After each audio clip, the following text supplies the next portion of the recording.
I'm vaguely recovered from. Ignore that. That is something I've set up before the stream. But yeah, no, I've vaguely recovered from MFF. I'm still not back to full. How dare you? How dare you immediately throw a Pikmin at me? If you want to recap the day so far, it's a cycle of finding a modeler I like and check them out. Their comms are closed and repeat this endlessly. That's the thing. It's like, I think 3D modelers in particular are a very, very difficult. Oh yeah, that's right. They're the code. That's a good point. I'll probably just do like, you know, like a number guess or whatever. Just like, you know, raffle it off probably after the MFF recap. But yeah, no, the 3D artists in particular. This button do. Please, please. Do you mind? Push the button. Are you sure? Okay, never mind. This is actually very wholesome. I love that video. But welcome on in. Yeah, it is Tuesday. It's been a hot minute since I've streamed. Here, let me go ahead and there we go. Let me go ahead and get some background music. Oh, I suppose you know what? It's been so long. Your head tilted back makes your character look so judgmental of chat. That's because I'm always judging chat. Wholesome content. But yeah, no. It's good to see y'all. Also, welcome on to Cyberventure. Glad to have you, Sweet Bean. I'll be honest. I'm definitely I have that thing where like if I take any break from stream, I've completely forgotten what I'm doing with my life. But I want curse content. You can enjoy a little bit of wholesome content with your curse content. I can tell some of my skin is dry or needs to be eradicated. Like. But no, like I'm mostly better. I'm still like low key a little hurting. Welcome to the channel. Glad to have you, Sweet Bean. I definitely I need to relocate these redeems. I forget what I'm doing every day at work. Honestly, that was me this morning. But no, I made the mistake of not swapping out, like, because I have older shoes that I've been using for like the last 3 years, and they've been needing to be replaced, but I didn't do that before MFF, so I got like I got a bunch of blisters on my feet from walking so much. Kusa, I'll eat your old shoes. Listen. I can get rid of the shoes if the smell is what you're after. You can get fresh from the source. Wow. Okay, I will say I've gotten a little bit more saucy since I went to MFF. MFF was like very emboldening in regards to flirtation. Well, I listen. At the moment, I need a break from all the John Hamm memes calling me old. John Hamm? Welcome on in, Cam. Glad to have you, Sweet Bean. But yeah, no, MFF was a ton of fun. I'm still very, very tired from it, so I wish I could share some sauce with Starky. Listen, there's plenty of people where I'm like, if we ever hang out in real life, I'm absolutely like giving you cuddles, and Kusa, you're 100% on that list. But no. So like, you know, I'm still physically recovering. I got through today without Tylenol, so like, you know, that's a big step. Welcome on in, Amori. Glad to have you, Sweet Bean. But yeah, welcome on, Astral, as well. Glad to have you here. Let me can we get some shout outs for Kusalite and one for Astral, if my mods are available.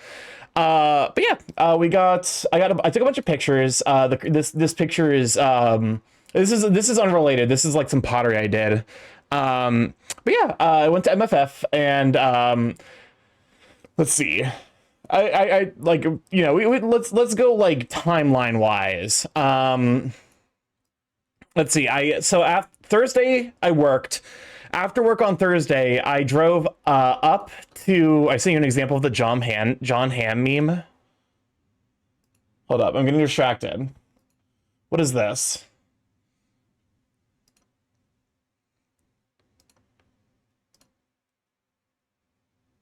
Okay. Oh, I see. Shut the fuck up. Oh my god. Okay, Loki, that meme format does always make me worried that it's like it's gonna be like me in 2001, and then it references the plane crash. They just shout out, I was stung like by the DIY tree icicles that use a hawk loot gun. what the fuck are you talking about? And that's horrifying. But no, so Thursday I drove up, and I got to my friend's place, and that evening I basically just, you know, okay. I there's very little complaints in regards to interacting with friends. The only complaints I have about MFF is that the scheduling for like events was fucked, man. It was so goddamn bad. Think of the shadow problem. I sent you the image. Oh my god, what is happening? I can't take any break because otherwise people stock up on this. Cam, this. I don't know if I can show this on Twitch. This is a little suspect for Twitch. Here, it looks. I'll be honest. It actually looks like it looks like Santa came on a tree. It really does. It really does. Why did they made? Don't do this. A, don't do this. B, like, because you're not, you know, it's a waste of hot glue. But also, B, do not make the cum tree. Something going wrong at MFF. I'm shocked to tell. I mean, okay. Low key, as far as I'm aware, there wasn't a whole lot of shit that happened on the Chisholm tree. Shut the fuck up. That is awful. But no, as far as I'm aware, not a whole lot bad happened at MFF, which I'm you know, I'm glad for, because you know, welcome on to Kronos. Glad to have you, sweet bean. The one thing that I am mad about is the people who fucking planned the shit. It made it impossible for me to go to anything. Like the people who scheduled out everything. Wednesday, welcome on to Corvette. Glad to have you, sweet bean. Can we shout for Corvette? Oh shit, I forgot to refill my water. All right. It's fine. But no, so, where was I at? Oh yeah, I got there at Thursday. I got there at Thursday at 7. The VTuber meet and greet was at 7 o'clock on Thursday, which stop fucking doing that. I'm talking directly to every fucking event organizer. Stop making your content creator meet and greet on Thursday, you fucks. I bet that tree smells like a linden tree. Thanks for shout. No problem. MFF was a blast. But I'm currently complaining about the people who scheduled shit out. But no, because it's 7 o'clock on Thursday to have the VTuber meetup is fucking insane. Like it's actually like because A, most people are arriving on Thursday. B, the fucking the wildest thing for me. So they have like early registration for people who were sponsors. The registration for non-sponsors opens at 7 o'clock. So no one except for no one initially except for the sponsors could have gone to the fucking the VTuber meetup. But then B, halfway through the VTuber meetup, they're like, oh yeah, you don't need a badge, you can just show up. Welcome on to Casper House. Gotta get sweet bean. Which I'm like, that's fucking stupid. You're it's the same shit. The same exact shit that fucking that Ferality was doing. Which like Ferality in the middle of the day on a Thursday. Why? why is Thursday the day that every single streamer or content creator meetup happens? I don't know. But no, I got there on Thursday. I got to Beanie because I got some friends who live in that area. I was staying with Beanie and Gel, fellow Pop mods, and I ended up just getting to their place and crashing because I had just worked 8 hours and then driven 3 hours. So I was exhausted. Even if I wanted to, I don't think I was going to get out to the content creator meetup. Beanie ended up making I didn't even end up taking pictures of it, but it was like a chicken pot pie, but in the style of a shepherd's pie. So it was like chicken pot pie. Isn't 3 hours a standard commute for Americans? I mean, okay, I've done 3 hour 3 hour drives aren't bad. The problem is working 8 hours and then doing three hours of driving. Love to eat, I'd love to meet Beanie and Gel one day. They're very, very sweet. I was, I feel a little bad because I didn't get the chance to hang out with them a whole lot. Beanie, speaking of Beanie, well, come on in. I was, because, I ended up, I ended up having 1,000 things on my plate during MFF. Welcome on in, Rory. Glad to have you, sweet bean. Good show for Rory Pock, by the way. But no, I ended up having a lot of fun hanging out with at Beanie's place. I got to see Beanie's dog, who is a very, very opinionated husky. I really need to go to a con at some point. They're a lot of fun. I would highly recommend maybe skipping American cons for a bit. And that was definitely something like, MFF this year was definitely smaller than it was in previous years. Admittedly, though, I think that also part of it is that they really upped like how quickly they were pushing people through registration. Because like my registration process was literally like 30 seconds because I had my ID out. I had my like QR code up. It was just like, here's my QR code, here's my ID, and then she printed my badge and gave it to me, and I was like in and out in 30 seconds. So I don't know if they just got like faster or like, I'm going to Maryland Con this March, hopefully. But no. Let's see. So the next morning, which was Friday, I went in, did registration, and then after registration, I was mostly just like hanging out and talking to people. I can't remember who I was interacting with at that point. I think I was like kind of just wandering around. I got my so there's this like moonshine chocolate place that always goes to every furry conventions. I was ended up getting a bunch of stuff, and I got like a bunch of what they call pan candies. They're so fucking good. I think you'd need to try out Confuzzled. It's Nordic FuzzCon or Eurofurence first. Star gets to have a lot of fun at a con while I get scolded by some random for just practicing the whistle. The universe is a cruel cosmic being. But no, like, just kind of chilling, trying to catch as many people as I can, wandering around. I end up going through here because I can actually start showing off some of the pictures I got. Every year they have like little character designs. Like this year's theme was Villainous Vacation, so they created a bunch of villains. This is my favorite for obvious reasons. I mean, listen, just look at him. There's something about the fucking the cocky grin that always fucking kills me. But no. So like, stinky Yeen a little bit. It definitely gives like I think all Yeens are at least a little bit stinky. Like it comes with the Sonut. You're so predictable. Yeah, listen. Yes, I am. And I think that's a good thing. Admittedly, there is a close second, which is Galactic Gator. These were just so adorable. Yeah, because it's a big gator, man. What do you want from me? But no, like I ended up kind of walking around. Oh, that's right. I ended up doing like a lot of helium hyena, so helium inflation. But also, like, yes, that is very much the appeal of this character for some people.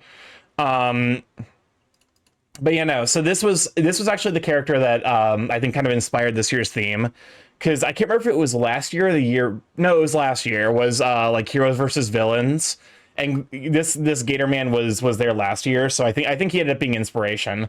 This guy was actually near the games room, which is where I spent a decent chunk of time very early on, because they had Chunithm, and I never get a chance to play Chunithm.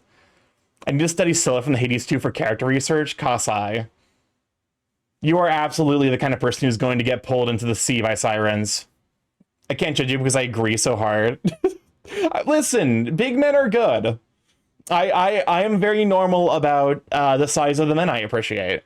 But no, like I ended up spending a decent chunk of time just playing rhythm games, and then like wandering around. This is one of the designs as well, Lycanthrope, which I'm a big fan of this one as well.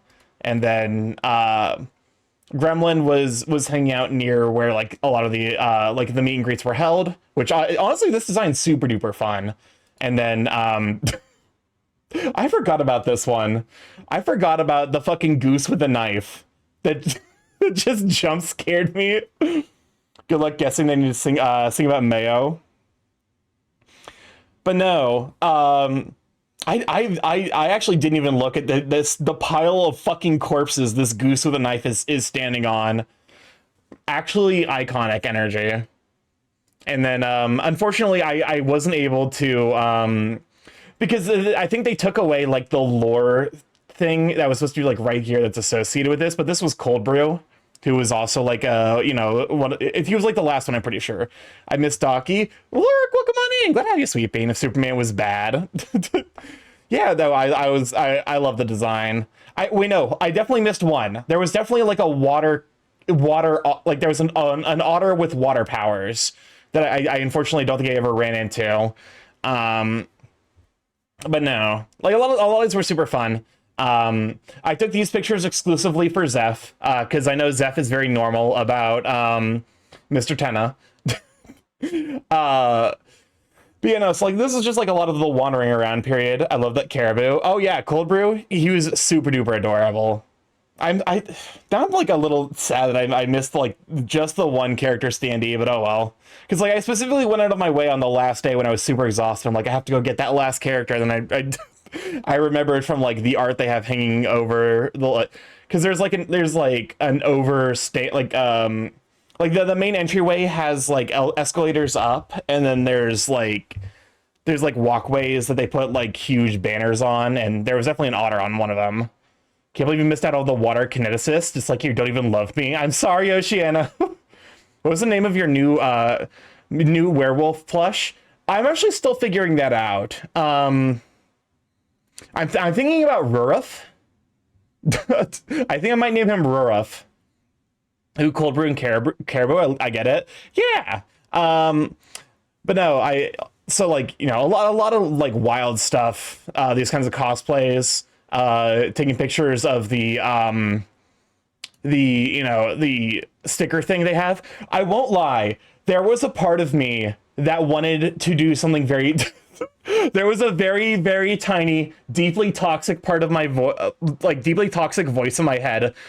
Because I had like stickers from last MFF that I just had never taken out of like my little binder, and I was really tempted to just put one on here and cause problems for whoever that was on that sticker.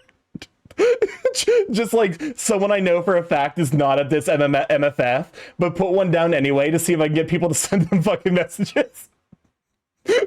Oh my god. To be fair, I wouldn't want to do that because like I know DA get like, you know, DA and Barley had to stop that whole like thing where like Barley would pretend to be DA at a convention because DA actually got a fuck ton of messages from people being like, I didn't realize you were here, let's meet up.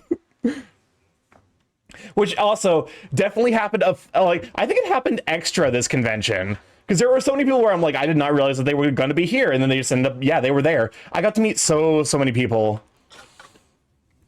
Do it with an extra sticker. I mean, I would probably want to check in with the person I would put the sticker down for anyways. This is this was in the game room. I mean, honestly, the temptation to steal this was incredible. I'm not gonna lie. I didn't. I held back, but I did kind of want to take it. Just the fucking. If I ever get to own a home, I'm 100% buying a fucking plastic goose and just sticking a knife in its beak, and that's just gonna be on my lawn. I definitely, I was tempted. I wanted to grab one of these like playmats that goes with the knife in the bottom there. It looks like Starky. Oh, absolutely. Yeah, let the intrusive thoughts win. I actually can't remember if I ran into this person. I'm trying to remember like when I ran into him. I think I was just like casually wandering around. But you know, the Delta Airline Bird is a character, is a fursuit I've run into, I think, at every major convention I've been to, which is wild because like I've gone to IFC and he was there both times I went. And like IFC is Indie FurCon, which is like a decent chunk smaller, and I was like, wow, like fancy meeting you here. I'm Starky's unofficial intrusive thoughts. Grabs you with a knife. I'm trying to remember if the bird. So I think it was. I think day one was it was registration, and then I think it was the TF meet and greet, which I saw a bunch of people there. This is actually the bird meetup, but I definitely saw Neru at the TF meet and greet. I think after that was the bird meet. Yeah, after that was the bird meetup. So I ended up, going from TF to the birds. The bird meet and greet this year was fucking huge, by the way. So like, even though MFF was smaller this year, the bird meetup actually popped off. Like we had significantly more people at the bird meetup this year, which I was definitely surprised by. And I think it's a good sign that the bird propaganda is spreading. Because like, that's a lot. There's a lot of people here. Oh shit! Fuck! I fucked it. But no, like, I think this was like just outside the bird meet and greet. And then I think I snagged like dinner at some point and came back for the Fat Fur Roundup, which just ended up being like a decent chunk of like me interacting with friends. Here's Del Luxy, Del_Luxy. Ivan, welcome on in. Thank you for the subscription for 19 months. Enjoy the editing. What's your sweet bean? For the 19th year in a row, it's time to destroy Starky. Look, I briefly considered giving him a bird form. Can we show for Ivan? Ivan Hicken's spectacular artist. And like an adorable kimono dog thing. This is not the vibe. Admittedly, drunk is a pretty good drunk is a pretty good vibe for the section of the stream I'm talking, like the section of my visit I'm talking about. Because the Fat Fur Roundup, there was a ton of people there who were just fucking plastered. I don't know. I swear to God, Ilya. No, that's not right. There we go. I'm immune to propaganda. All right, be right back. Let me tell you about the truth. The fact of the matter is, birds are a deeply underappreciated like part of the furry community. We need to have more avian sonas. You, talking to you specifically, you might not think I'm talking to you, but I'm talking to you, need to make a bird version of your sona, or else I will make the bird version of your sona by forcibly TFing you into a bird full time. And yes, technically, griffins are only half bird, but for the purposes of accepting and spreading the bird propaganda, griffins, full birds. Avalis, full birds. It doesn't matter. Give it wings. Give it, like, it doesn't have a beak. It has beak. It has wings. Bird TF me, please. Absolutely. Oh, whoopsies. Wrong one. Actually, Biff, you're starting to look adorable as a bird. Oops, Durgs are shapeshifters by nature. So you're saying free artwork? I might. But no. Where was I at? Oh yeah, the Fat Fur Roundup. There's a ton of people who were just super duper plastered. And then after that, I end up going, if I spiral out of control into the multiple sonas happen, I do have a bird on the list. Heck yeah. What's the biggest bird? Cassowaries? I want to say cassowaries off the top of my head. Hold up, let me Google real quick. What is the biggest bird? List of largest birds. Greater elephant bird apparently is number one. Oh, okay, so it's extinct. Let's look for the fucking the biggest bird currently alive. Cast from Breath of the Wild. Cassowaries will fucking spin kick you, slash your throat. Okay. Here. What's the current geological period we are in? We're in the it's not Miocene, is it? Welcome on in, Kaiman. Glad to have you, Sweet Bean. Can we show for Kaiman? Also, welcome on in, Silver. Glad to have you as well. Biggest bird alive is D. Reynolds from Always Sunny. We're entering our thought era. I will allow thought era for this. Cassowary Kickboxer will be a kick-ass OC pun. That actually would be a super cool, like sonar design. But no, it is a little funny that you that you mention that Kai, you showed up because I was talking about the Fat Fur Roundup and how a decent chunk of the people I saw there were a bit tipsy. No, but I'm glad I saw you, especially the Fat Fur Roundup. You were definitely you definitely looked very very like like you'd been having a busy day, which I'm sincerely glad for. But so I think cassowary is somewhere on the biggest bird, but no. I saw like a bunch of people. I was a bit trashed. It's true. Listen, I mean it's in a raccoon's nature to get trashed. It's fine. Largest extant bird. Oh, okay. It's table of heaviest extant birds. I see. So apparently it's the Barbary ostrich. So it's cassowary is the third. Barbary ostrich and Somali ostrich are the first two. Still want to adopt a scientifically accurate velociraptor. They're heckin' cute little fellas. It wasn't me. It wasn't me in that Virginia liquor store though. Wait, was there a story about a raccoon breaking into a Virginia liquor store? Because if so, that's really funny. But no, after the Fat Fur Roundup, I got invited to a party, and the biggest selling point for that party, I was going to go anyway, but the biggest selling point for it was the fact that they had gator wine. And so I went to the party and I got gator wine. Honestly, it was okay. It was like they had box wine and Gatorade. And it was just like, I don't know, like it's hard to describe it. It's like bad wine, but like less concentrated. Gator wine. Yeah, so it's equal parts box wine and Gatorade. I heard that Trash Panda Broken drank a lot, then came out in the bath. Oh my god. I thought Gator wine would have been Florida wine. No. But no, I ended up going to that with a couple of friends. It was a lot of fun. I I missed the bib meetup. I wanted to film more bibs. Welcome on, Embryonic. Glad you're sweeping. I'm sorry I didn't run into you at MFF. But I was super duper like preoccupied with trying to catch up with people and planning stuff out. Huge mistake. Definitely something I need to do better is like planning stuff out in advance for people that I really want to hang out with. I'd be a Griffin if I went with an avian sona. Speaking of alcohol, I brought an alcohol-free beer to try. I'm sure that's fine. Oh, yeah, that's right. So I had Gator wine at that party, and then I was told that there was Malort, and I was like, I've had Malort before. It sucks. But, like, I was like, I'm in Chicago. I need to have the Malort. And I don't know, Growlshift's character has this cool half-geek look I really like. I actually ran into Growlshift that evening. I didn't... Oh, what's up, Chris? We are in the Sassian period. The Sassan period.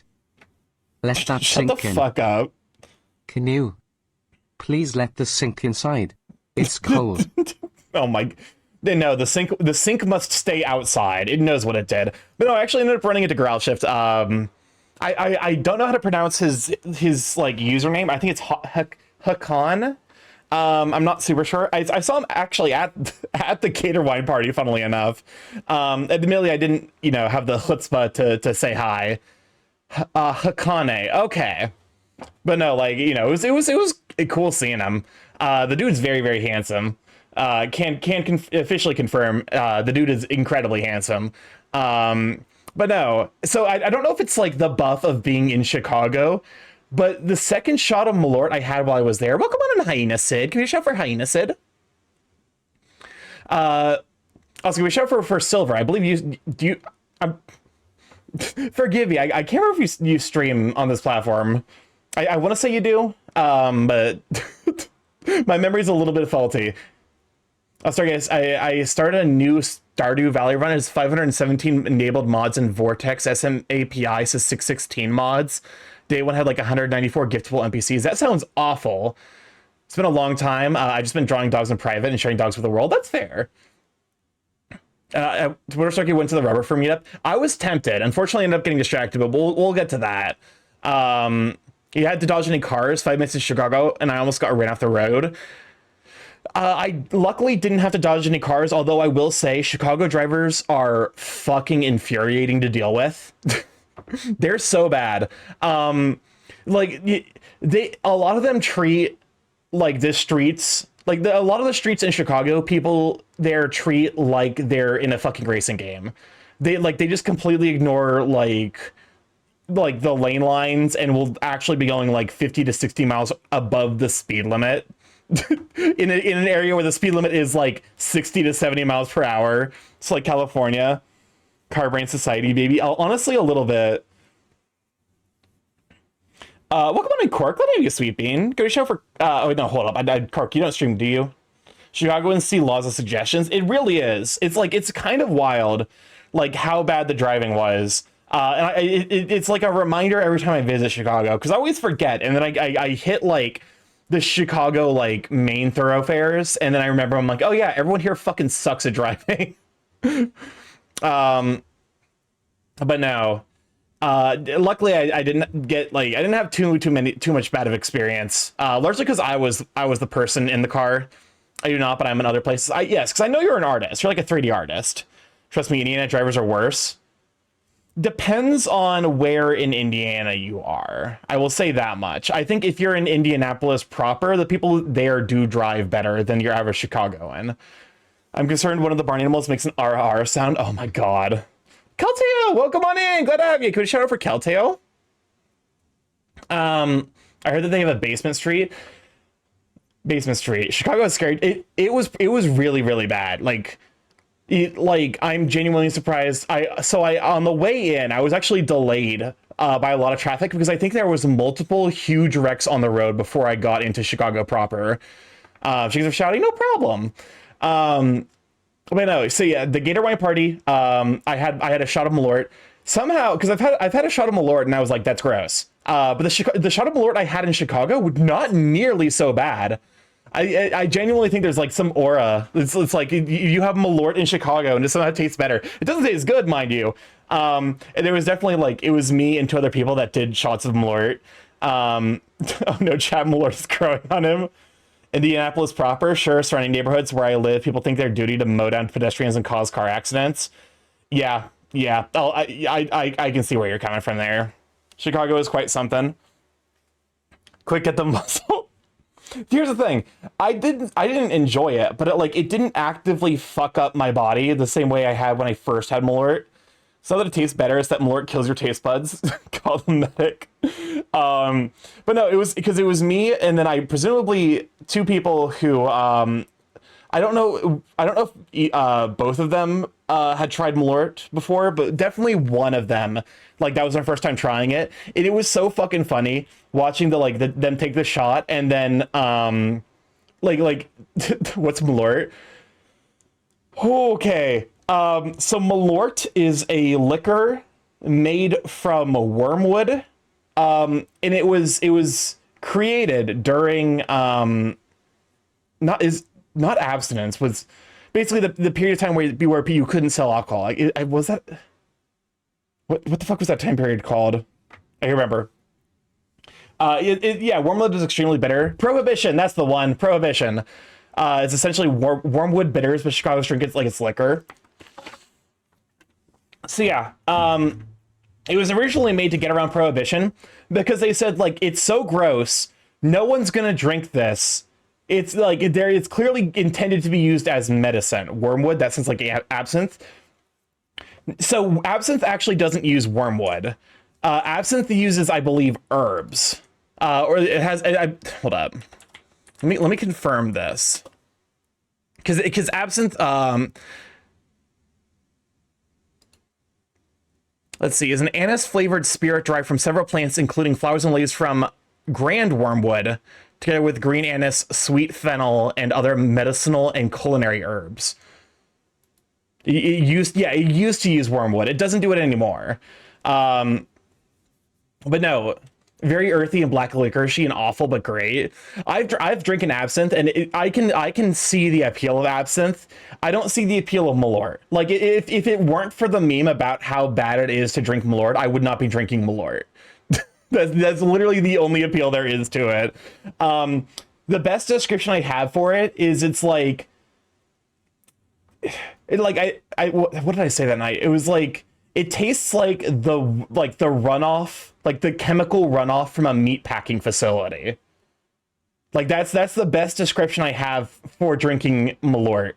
Honestly, the second time around was not nearly so bad. The problem also with Malort is that it fucking stays on your taste buds. Say goodbye to your kneecaps. I'll take nothing but biddies, Sweet Bean. Has some gay biddies for having to deal with Malort. Essence still has wormwood in it. If it doesn't, you're buying that nasty budget garbage with Van Gogh's face on it, like bitter and licorice. This part drinking it is making your friends drink it too, and everyone gets reactions. But yeah, no. So Malort, I don't know, something about it just fucking stays on your taste buds. So you just have to deal with it for like 10 to 15 minutes or however long it decides to keep fucking with you. Also, welcome on to Raspberry. Glad to have you, Sweet Bean. So yeah, that ended up being my Saturday. I got out and I need to move the alerts on this screen. Welcome on Instinctive Val. Glad to have you, Sweet Bean.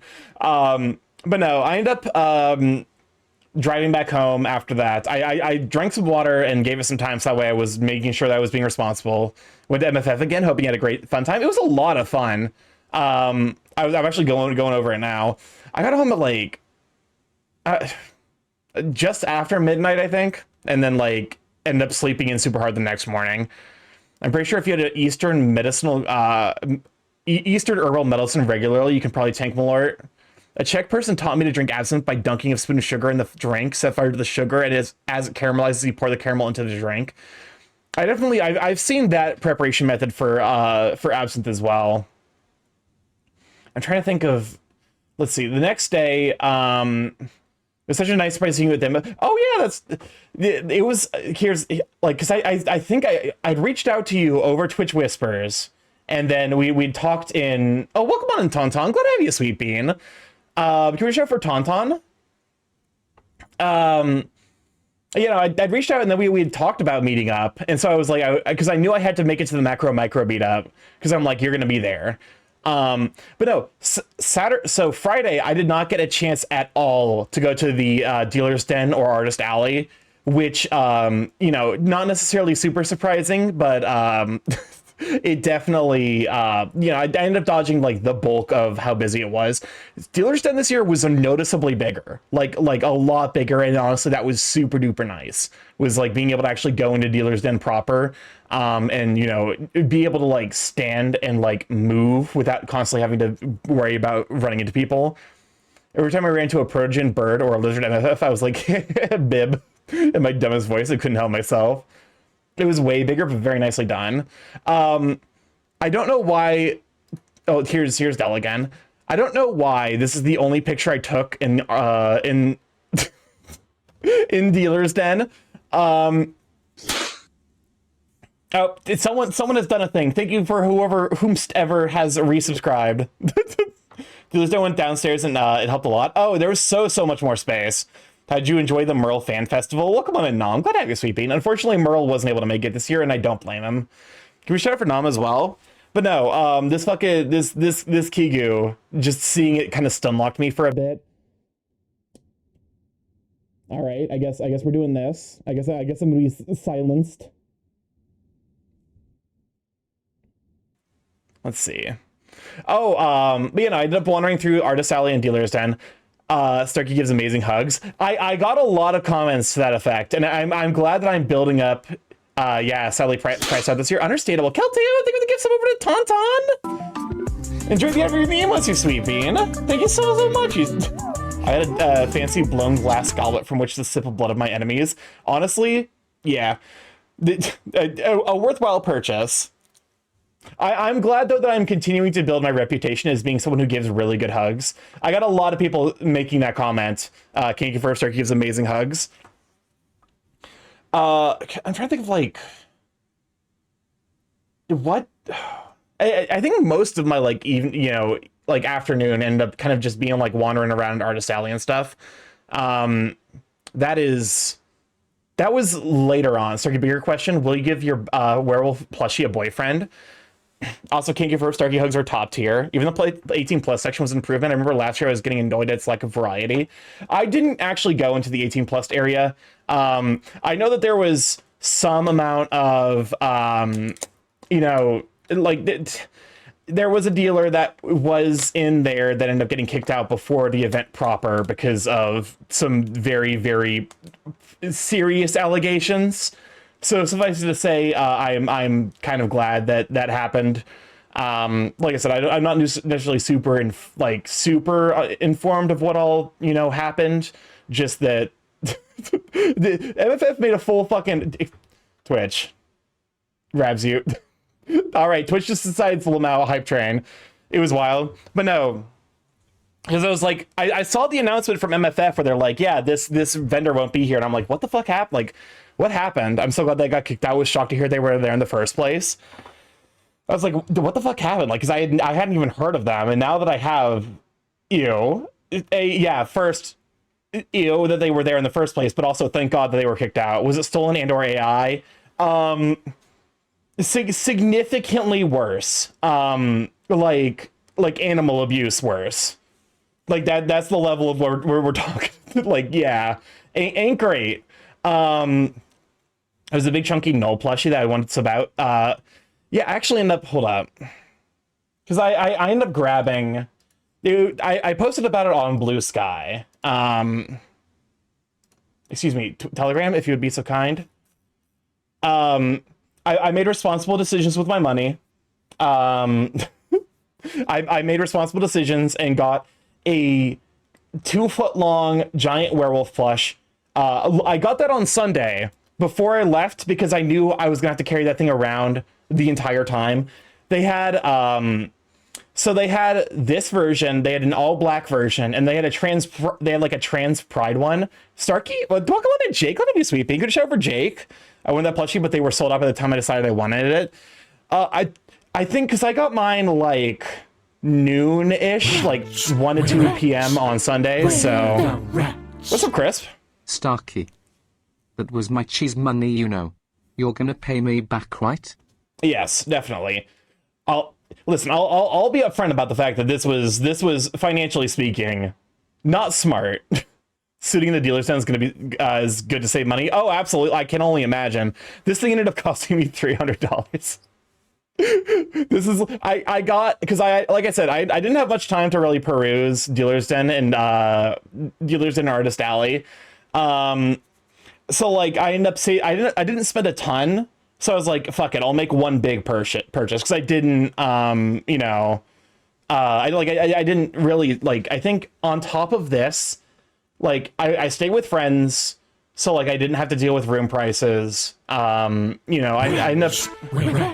What's up, Chris? Where is the 2-foot-long crisp plushie? Honestly, I would love to get a crisp plush at some point. If my stream ever makes it to like this space scene or like Skyfox level where I could get like a plushy version of Chris, that'd be amazing. But no, this is my child. This is my I jokingly refer to him as my surrogate boyfriend, but no, I just like now every night I lay him on top of my blankets so that way he can like perch on top of me. I love him. He also like poses extremely well. Like look at this is him, like he's just sitting in a chair.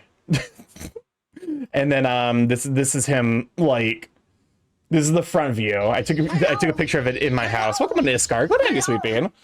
Tiger, welcome on in. Give a shout for Tiger. I think I follow it. Glad to have you, sweet bean. Hey, Starky. What's if up? you want to buy another werewolf plush for your current werewolf plush, you can get more of them online. Hold up. OBS, I beg of you, fix your fucking fix the scroll, I beg of you.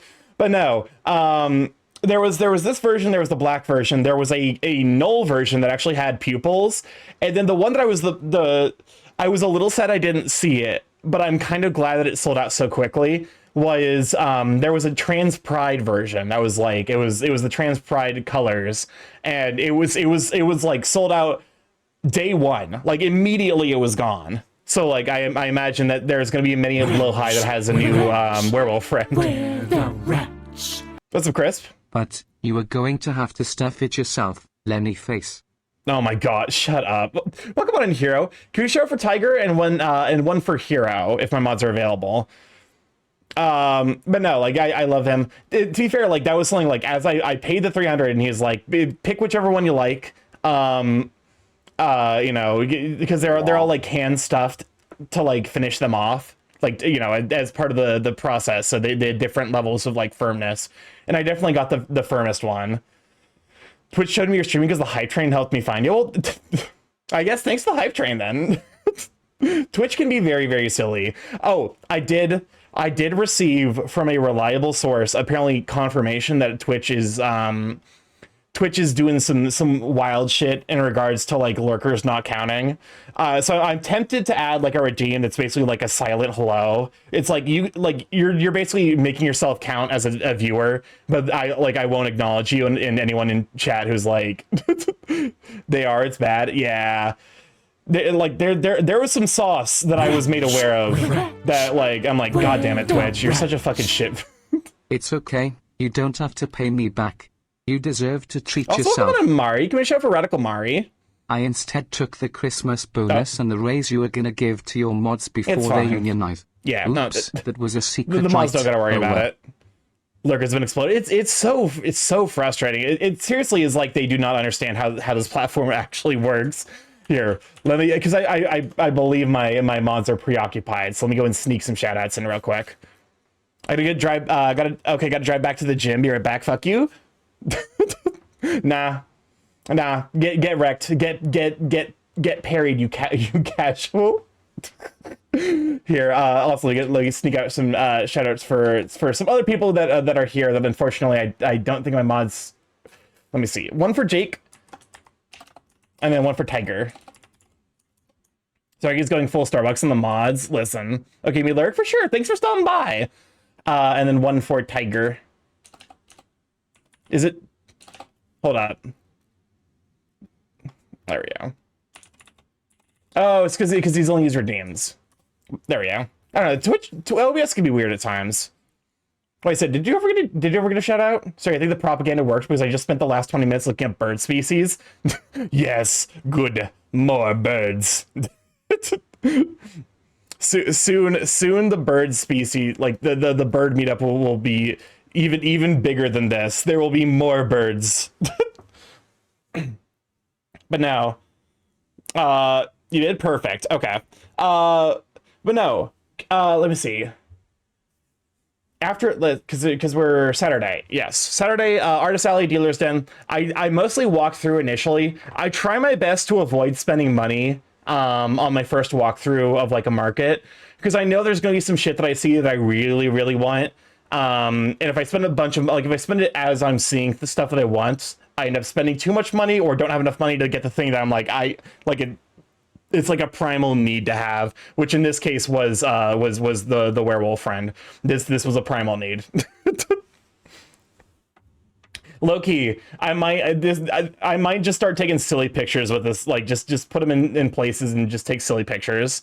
That happened to me. Yeah, like I've gone to enough cons where he's so big. He's like, that's the thing. It's like, because I was seeing people carry around this guy, and then they were like, I mentioned earlier the null version. I specifically waited until Sunday because I'm like, I love him. I love him. He is great. I'm not carrying him around the entire con.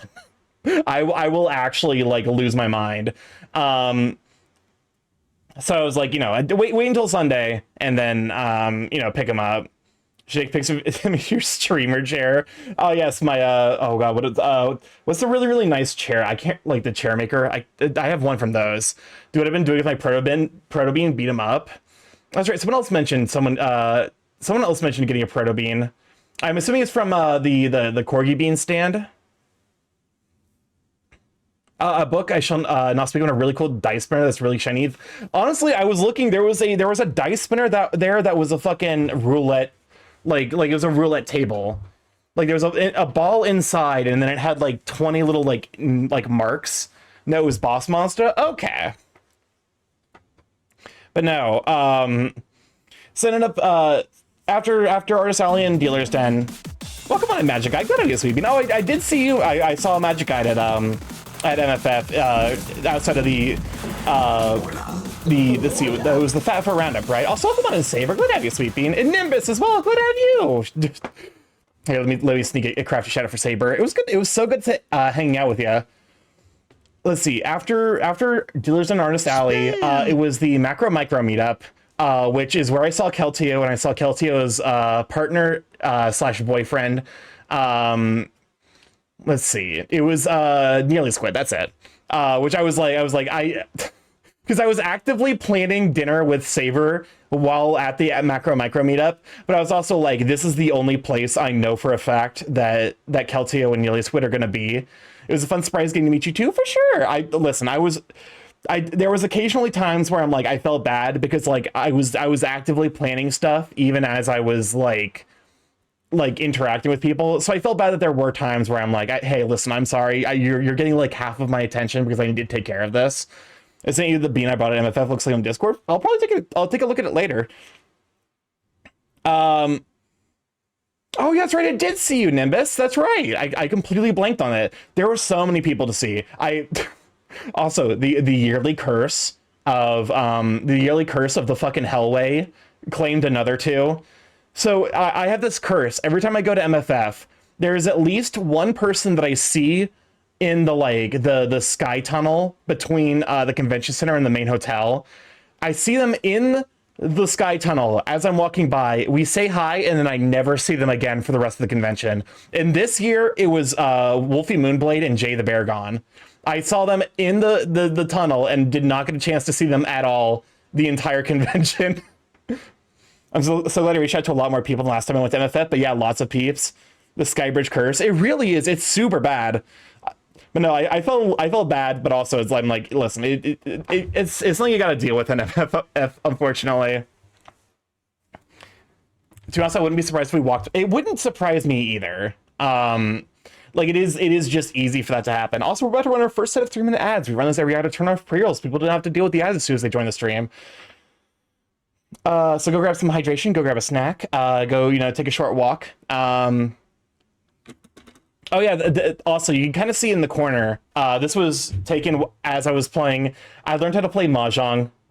So there will be Mahjong streams in the Mahjong streams in the future. Literally, Sam, I couldn't catch Jay. I don't know what they were up to. I couldn't find him at all. You know what? I probably, because here's the thing. I was going to go to the Bully meetup. There's an artist I like, Temiray, who I wouldn't realize it was him if he wasn't wearing a Canadian lanyard. That's the thing. I heard Tem was there, Temiray. I have not had He seems very sweet. He streams exclusively in the hours where I'm asleep. I've never been able to make it to a Temiray stream. the dude streams exclusively. Wait. Oh shit, that doesn't work on the stream. That's the screen. Thank you for the hydrate. Shoot, I don't think my mods are here to refund that. Here, let me real quick. But no, imagine sleeping late. He streams during degenerate. It's wild because it's like I don't know what hours he streams, but it genuinely feels like he streams from like 3 to 6 my time, like in the morning. Like I don't think I've ever seen him live. I mean, imagine streaming late. For me, it was the opposite. Someone that got kicked out from the friend group that we just kept running into. That's also like that's a bad. That feels bad for sure. To some degree, what was it? It was the scan. Scan the bird. There we go. Refund. Welcome on to Dwarf. Glad to have you, Sweet Bean. The Dwarf McGorf. But no, like it. I actually had kind of I had the opposite of that happen, where like there was someone that I had assumed didn't like me because of stuff with a third person, who that third person was deeply problematic to like a bunch of people. It was like we had this mutual moment where we're like, I thought you hated me, I thought you hated me, like, and then we're like we end up like kind of clearing things up, and it was genuinely great getting to talk to him. I just have too many cool streamers to watch. There were times where I was like, okay, 3 a.m. time for bed. Discord pings me that it's going live. If we start doing Mahjong streams, you're going to need to start by teaching us how Mahjong works. Mahjong is basically so Mahjong is it's like poker, but instead of there being a discrete, basically you're constructing a hand like, so that way, like, it's full of, like, either pairs, triplets, or straights. Is a mahjong just match 2? There's a variation of mahjong where it is kind of just that. But no, like, oh, sure, welcome on in, thank you for the follow, welcome to live chat. I recognize you, I recognize that username. Glad to have ya. It was great getting dinner with ya. Which I keep getting distracted by. So I mentioned the macro micro meetup, which I ended up running into Ryel, Kelteo, Nearly Squid. Honda was there, which I'm glad Honda was there, because Honda was the one who found Kelteo. I will say the macro micro meetup does continue to perpetuate the like ongoing joke that everyone who's tall wants to be small and vice versa. Because I recognized a bunch of people there where I'm like, they get a lot of like macro art, and they ended up being like, you know, a little bit on the harder to spot side. And then like there was someone there who was like, because I've seen him a couple of times. Unfortunately, I don't really think I can, because the picture I took with him does have my face in it, and I want to save that for the Twitch, like the Twitch partner reveal if I ever hit that. Isn't mahjong just poker Scrabble? It's kind of like Skip-Bo by way of Texas Hold'em. Howdy, lovely to meet you and get dinner with you for sure. I will say, so like after the micro meetup, I ended up going to get dinner with Saber and a bunch of his friends. Which like I had a great time hanging out with y'all, but also that that might have been the worst Chili's experience I've ever fucking had. So for context, I get there. I like, because I was told like, okay, like we're gonna do it at like 7:30 or 6:30. So I got there a little bit late at 6:45, and as I get there, I'm like, hey, I'm part of the 12 top. Your mistake was going to Chili's, apparently. Ooh, nothing worse than a bad Chili's experience. So there's some fancy words, Birdman. It really was such a bad experience. I did out, get stream for sure. Thanks for stopping by, you sweet bean. Have a wonderful evening. But no, back from the ads. Welcome back from the ads. I'm about to tell you about an awful experience of going to a Chili's restaurant and why I probably will not be going to a Chili's restaurant for the foreseeable future. So I got there at, you know, I want to say it was like 6:40-ish. Originally we were planning for like 6:30. Like it was originally going to be 6, and then it got pushed back to 6:30. I think there was miscommunication from the manager, because I got there at 6:40, and I definitely I'm like, hey, I'm part of the 12 top, and you know, the lady at the front was like, hey, we're waiting for the rest of your party to show up. And I'm like, okay, whatever. A little bit weird. I think they were supposed to be here before me, but it turns out they were there and left because the manager told them it was going to be a half an hour wait for them to get the tables. So they left, and then the manager was pissed that no one was there, because he told them that there was going to be a wait, and almost broke the 12 top that they had just set up, even though functionally all of us could have been there at that time. And hey, that's where it starts. It only gets worse from here. But the food was good, the servers were great. Okay, so there's this stupid fucking thing where oh, that's a dog. Oh yeah, no, the manager he was yelling at the what's the term for it? The stewardess? Not stewardess, that's not the right term. But the person who was working the front. And she was like, yeah, just if they're not here in 2 minutes, break the 12 top. And she's just like, hey, the hostess, that's it. The hostess was like, we should call them, they were here. It's kind of weird that he's wanting us to break the 12 top we just set up. But no. So we ended up having dinner. The food quality was genuinely quite good. I was content with my meal. And then the time to pay came. And they have this new system where instead of having having the waiter break the bill so that way people can pay it individually, they had a tablet on the table where people would select their items, the people, I hate the tablet. Yeah, we got there and they told us 30 to 40 minute wait, so we walked over to Target for the time being, and on the walk back, we got the text saying it was ready. Yeah, what the fuck? That was so weird, because I definitely overheard him. He's like, yeah, if they're not here in 2 minutes, break the table, break the 12 top. Welcome on, Inferno. I'm glad to be sweet beans. It was good running into you at MFF. But so we're going to pay. Everyone else is paid except for me. And so like I got like a burger, and that was it. I had a water. There was no drink. It was literally just like a burger and its sides. And somehow, even though everyone else had paid their portion, the bill that I had to pay was like fucking $55. And we don't know why. Like we could. I can't remember if we like actually talked to the waiter. It's fucking unreasonable. We talked to the waiter and we were like, hey, this doesn't seem right. I'm so happy I got to meet you at MFF. It was great running into you as well. They had a similar happen in Olive Garden, the pay systems being shit. I don't know if we ever figured out what happened. But the theory was basically because you had to select what items you were you had to select the items that you were what was that? Like that you specifically got when paying. It wasn't like including the tax for those items individually. Could it be that you were left with the auto gratuity? I think that might have been a portion of it as well. But like, for what I ended up getting, a $40 gratuity for a table of 12 is maybe a bit excessive. So I'm wondering, like, my thought is that it's probably a combination of the sales tax and gratuity, which I end up, yeah.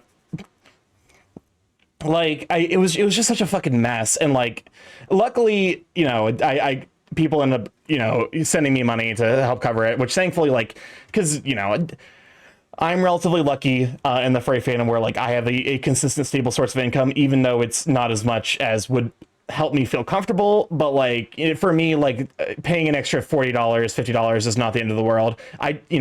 Shout out to Bricus, who basically sent me the entire difference of what I paid. But no, it was just like it was so fucking frustrating, man. Like because that's one of those things where it's like they for sure have that system in place because it's cheaper to have that than it is to pay like a waiter who knows what the order was and break it up appropriately. $40 gratuity equates to about 18.5% per person, average for 12 people at an 18% gratuity. So like the idea is, so yeah, I probably ended up paying like the total of the gratuity. Well, I guess Bricus did after, after helping me cover it, but no, it was one of those things where it's like, it was so opaque as to be like incredibly frustrating. Like you couldn't have like divvied up the gratuity like automatically, or like someone lost their job so that way I have to deal with this dipshit ass system. It's just so fucking annoying. It actively made the experience worse, and as such I'm never planning on going to a Chili's again because fuck that. But no, after going to Chili's, I end up making my way back to the Chili's I go to is great because I sit in the bar area with my party and the bartender knows how to divvy up the checks responsibly. I think that's like the basis of my frustration. It was to some degree, I know that was supposed to be someone's job, but it's cheaper for them to just make a system that is like confusing and frustrating. So like, like I said, Chili's is on my shit list for the foreseeable future. Well, normally those tablets have a split by item button, which I believe does add the tax onto it, but since it was split by amount, it wasn't adding the tax. Yeah, that was also fucking stupid. It wasn't split by item, it was split by amount. You had to look at what you ordered and then like select that amount of money to pay. Which means that it wasn't automatically calculating tax, it wasn't automatically calculating gratuity. Like what is the this system sucks. It was, but no. So after making my way back, Red Robin switched to a similar system that double charged me, and they refused to refund me and had to call my bank to force them to pay up. Oh yeah, that situation 100%. Like just call your bank and have them charge back, because chargebacks are deeply frustrating for credit cards to deal with, but it also is like the biggest thing you can do to punish a company for that bullshit. I know my mom has had to fight a bunch of chargeback stuff before, to the point where like because they kept charging her for something, like they had double charged her for something that was like $600, and it got to the point where the bank had to take them to fucking court because my mom, like, because they were trying to double charge her for it, and they just wouldn't stop. And so I'm pretty sure that like no payments were up, like works for that place anymore. They only take cash. But no, I made my way back to the that's so crisp. Where the rats? Starky, I just remember I have to tell you the amazing state of Kasai's D&D game. One of our party members managed to talk no jutsu their way into not getting killed by 8 bandits and starting an uprising, preaching about the value of life. Meanwhile, my horse was excited about how he had 2 dead bandit corpses to loot. Fascinating. Genuinely fascinating. I love D&D. It's so I should get back into DMing. But the thing is, I would need to probably turn that into a stream. Like if I'm gonna do a DM, like if I'm gonna run a game, it's probably gonna have to be during stream time, just like to fit anywhere in my schedule. Welcome on, Nico Jalapeno. Glad to have you, sweet bean. But no, I made my way back. I played some rhythm games, and then I originally was going to go to the Rubber Fur meetup, just because I had a couple friends that I expected I was going to see there, and then I ended up getting sidetracked because I was told by some other friends that they were going to go to the rave. So I'm like, oh yeah, you know what? I was kind of tempted to go to the rave. Sure, I'll go, since it was someone I had gotten to spend a little bit of time with, but like hadn't necessarily been able to wasn't able to go like a super long time hanging out with. But no, I ended up so like originally, like, okay, I'm trying to think of like how it was, like 9:50 I think at this point. The rave starts at 10. It was 9:50 and I got invited to a room party where they're like getting ready to go to the rave. I get up there at like 9:55, doing clean my room, just found a sock filled with change. It's like a mini maze. But no, I didn't end up going to the rave because I ended up spending like the next 2 hours just chilling in this room party with people, and it was a lot of fun. It was definitely a little bit more high energy than the other room party, but it was just great hanging out with people. They're like, I don't know, like because the first room party was like a lower energy. It was a lot more chatting. Like the Gator Wine room party was the room party on the 8th floor Saturday night by chance? No, it was not. It was on Saturday, but it was not on the 8th floor. But no, like it was the first like Gator Wine party was relatively, chatting. It was a lot of like, it was me, Marsh, Marshmallow Bears, his partner Ryan, like that kind of group. I ended up running to Hakane there. I'm jealous, but also can't wait to go to FWA next year. I really need to I need to try to get to FWA at some point. I don't necessarily know if it'll be this upcoming year. Did I just hear Gator Wine Party? Yeah. I'll be honest with you. Gator Wine is less, I don't know. Maybe I mixed it wrong. Maybe I put too much wine and not enough Gator. But no, and it ended up being like not necessarily that good. Here. Let's see. No, that was on Sunday. Let me see like what else. Let's see. Oh, yeah, that's right. So on Saturday I ended up running into this the inflatable boy kisser, which I don't necessarily know if I was supposed to be taking pictures of it, because I took this picture and then the guy picked it up and immediately walked away, and I'm like, oh, was I not supposed to do that? I found another. Oh my god. Oh, okay. So I said nothing happened, but I think something almost happened at MFF. Oh god, what was I in that area for? What's up, Crisp? Where the rats? Gator Wine is the sole good thing that came from the Mr. Beastification of binging with Gator Wine's Babbage. all right. Isn't this their own fault for having that out in public? I don't know. But no, so after the TF meetup, so this is on Friday. After the TF meet and greet, I'm hanging out in like, at MFF there's this room that has like a bunch of crystal chandeliers. There's a room party 3 rooms down from me that got the cops called on them when they left. I heard the guy running from the party say, "Fuck it, we're going to take over the fishbowl. They can't kick us out of the fishbowl," storming off mad past our room. That's really funny. What the fuck are you going on about, Gator Wine? I've been summoned. You have to explain yourself right now. I have a lot of questions about room parties. I could probably answer them. Okay, Ambrose. So Gator Wine it's equal parts by volume box wine and Gatorade. Specifically, they had the blue Gatorade, and it's fine. It tastes like cheap wine and a little bit sweeter for the Gatorade. I had a glass of it and I was like, that's fine. I wanted to get invited to a room party. I'll be honest with you, I don't know how to get invited to a room party. It just happens. Does it TF you into a Gator? I'd like to think so. I like to think that someday I will become a Gator because of that. But no, all things considered, it wasn't great, but I think it was better than just having the box wine. But no, I got distracted. Okay, Friday, I'm hanging out in a room after room parties are so unpredictable to get invited to. So I'm hanging out in a room, and there's 2 people that are like walking around. I don't know how to describe it. They walked up to the people and they had like weird jank energy to them. It was okay.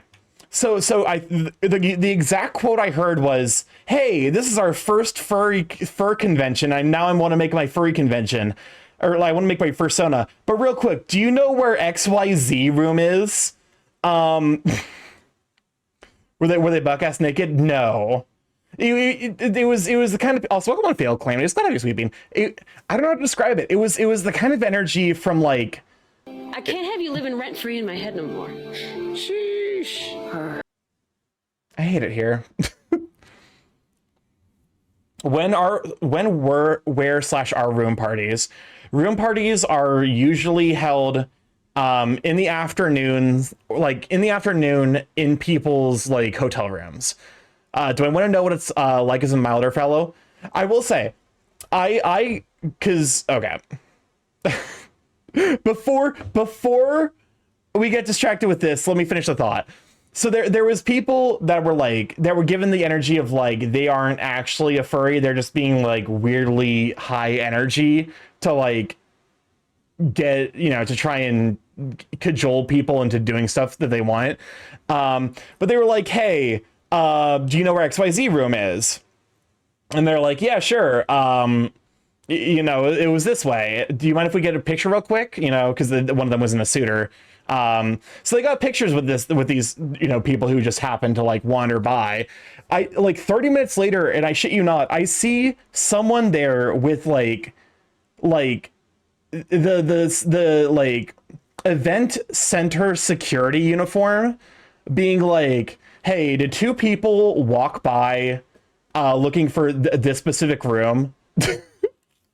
And they're like, "Yeah, they walked up to us. They asked us where it was. We have pictures of him, and they showed him the picture, and the guy just wandered off. What the fuck happened?" There is some shit going. Like, what? I actually I don't know what possibly could have been up with that, but it does make me wonder if like there was some fucking, if like some people were planning some shit. But no.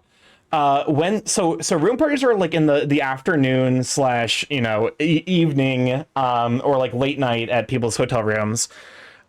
Do you know what it's like as a milder fellow? I will say it depends.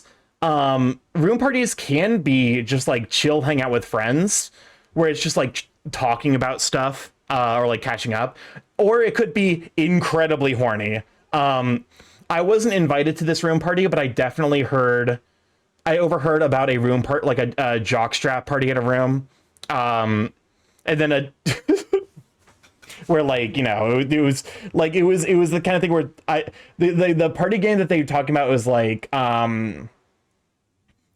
they rolled like a D20 or like a dice or something, and then if you got a roll that hasn't been gotten before, you could write down an action. And so it got real horny real fast. Also, there is just an amount of sex that happens at furry conventions. But I will say I invited meaty scales. So James Jars there was a thing earlier where James didn't realize that we were talking to Meaty Scales. Meaty Scales is a very, very sweet guy. He's very, very quiet. So James felt real bad, and I ended up catching Meaty on my way up to hang out at the room party that he was in, and Meaty was just having a good time because Meaty is just like very like low energy, like you know, kind of a quieter fellow, but he still enjoys being around people like that. And like, yeah, it was definitely a little bit of a saucier room party, but like, you know, what happens in room parties besides the not all ages activities like drinking? There's a lot of drinking. There's definitely a lot of the physical, like depending on the one you go to, there can be a lot of physicality. But otherwise it can just be like, hey, you're talking to other people, share your interests. Like the Gator Wine party I went to, I met a relatively big name furry artist and ended up accidentally activating his hyperfixation. So he he was gushing about how much he loves mahjong to me, that was a lot of fun actually. Sometimes it's like this interest party where people talk and drink, and yeah, so to some degree it's like, think of it almost like a meet and greet, but for like even more niche interests or just within a friend group. There definitely are some that are just full on orgies. Or there was a thing called swap suit parties. I'm not familiar with those. The guy who was mad wasn't unaware of fishnet stockings. I wonder if that was the party. As an ace, I have a 50-50 if it's my vibe then. I think you can kind of tell based on like who invites you. And like to some degree there will be like, because it's the furry community, people are pretty upfront about like if it's going to be horny or not. Because like, you know, I was informed in advance that the Saturday party was a bit more rowdy, so I knew going in that was like there was going to be probably a little bit more physicality to it. And yeah, you can also just like ask the person who's inviting you like who all is going to be there and what the energy is, because like it's a room party. The point of it is for everyone there to be having fun.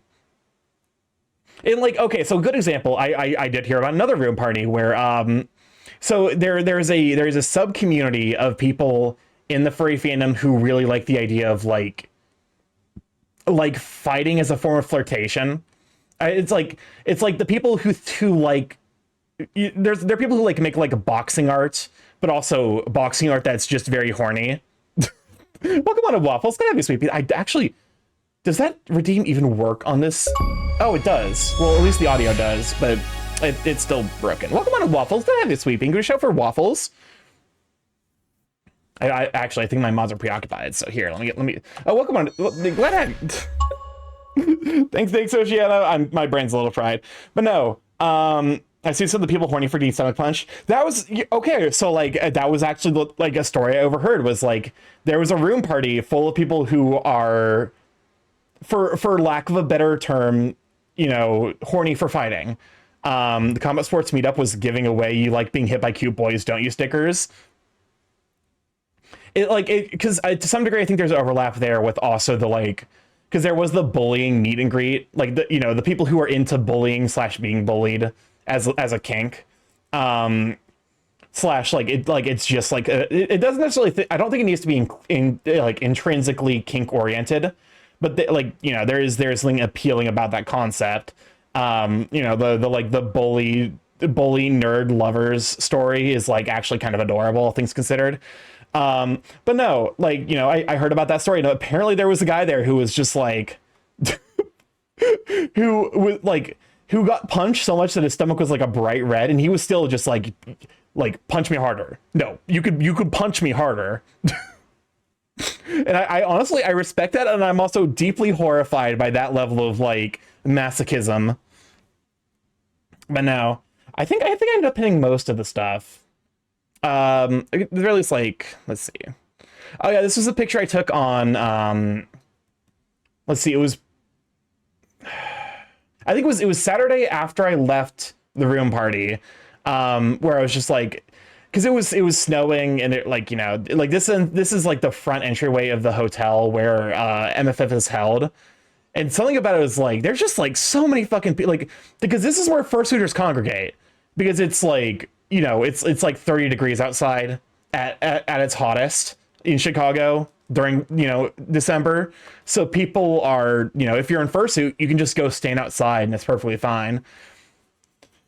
I didn't realize until recently there's a subset of bar furries who just get art of their characters beating the shit out of each other in wrestling rings. Like, can you send me that photo? I'm curious about something. Hold up. It would be really art. Like, if you're in this photo, that'd be so fucking funny. But no, like, so this is just like the front entryway, you know. Just seeing all the people there and like, because at this point it was like quite actively snowing. It was like, you know, not a blizzard, but like it was definitely heavy snowfall.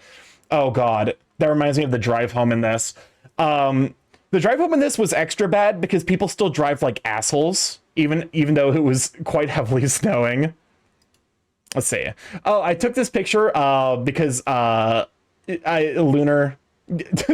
a bird, lots of cute Pokesonas, moth.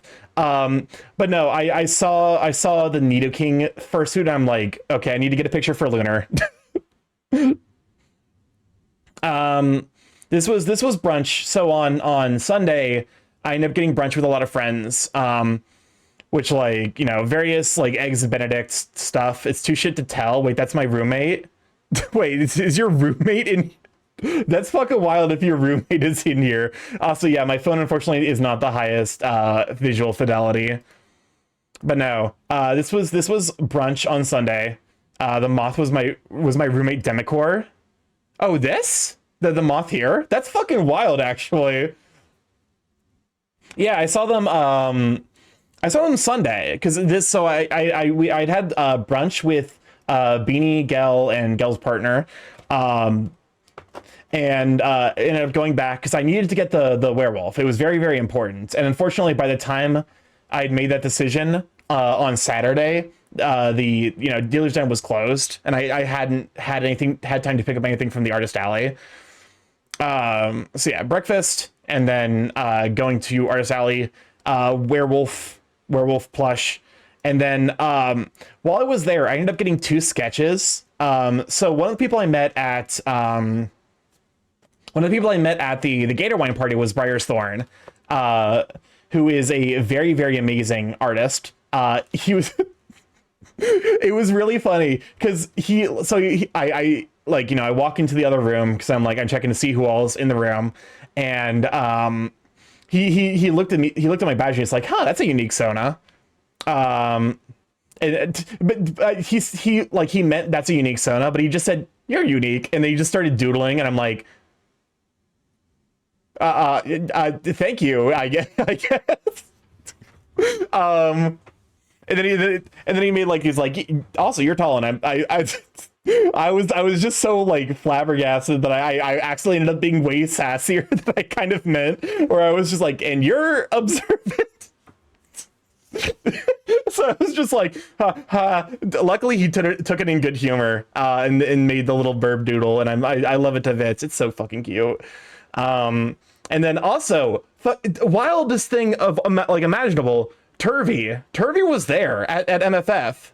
You're so unique. Imagine just looking at someone and deciding to draw them immediately.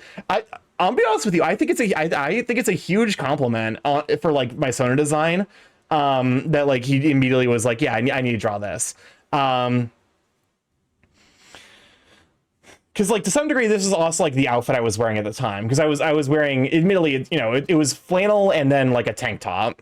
Or my Turner got a random little doodle at the fat for enough that was their Sona and cute fat thing written under it. That's adorable. But yeah, no. So Briar at the Gator Wine party, and then I saw because I met Turvy at the Fat Fur Roundup. Because Demi, oh, welcome on to Demicore. Apparently I ended up catching you at the furry convention. This like 50-year-old fading. Honestly, here's the thing. I don't necessarily mind if like 50-year-old like dad energy Starky I think would still be very attractive. But also apparently I ran into you and I didn't even realize that you were Brionic's roommate. Because I snagged this picture with y'all. It was.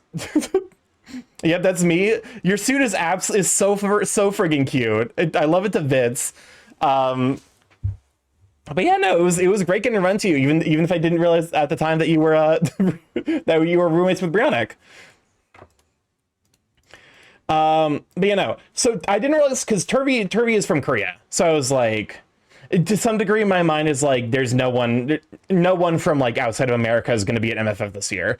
But Turvy was there. Thank you, I love it. Whoever you got to do it absolutely killed it on like the main and the head shape. But no, Turvy was there. Turvy is super duper adorable. Like he's shorter and like on the leaner side.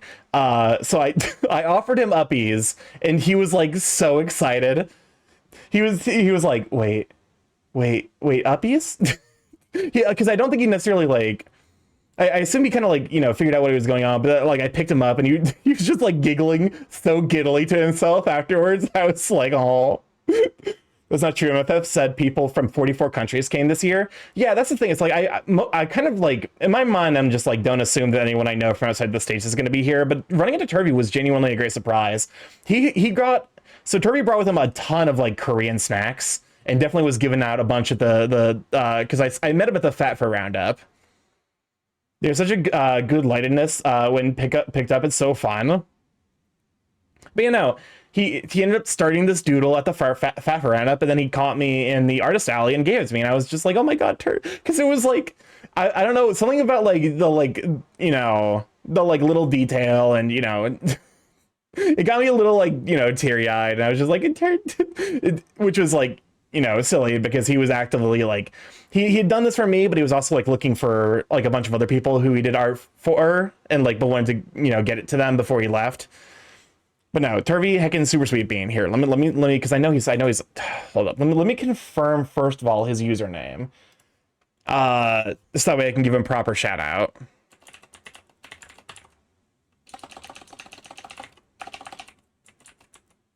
.tv Turvy_Twitch. Yes, perfect.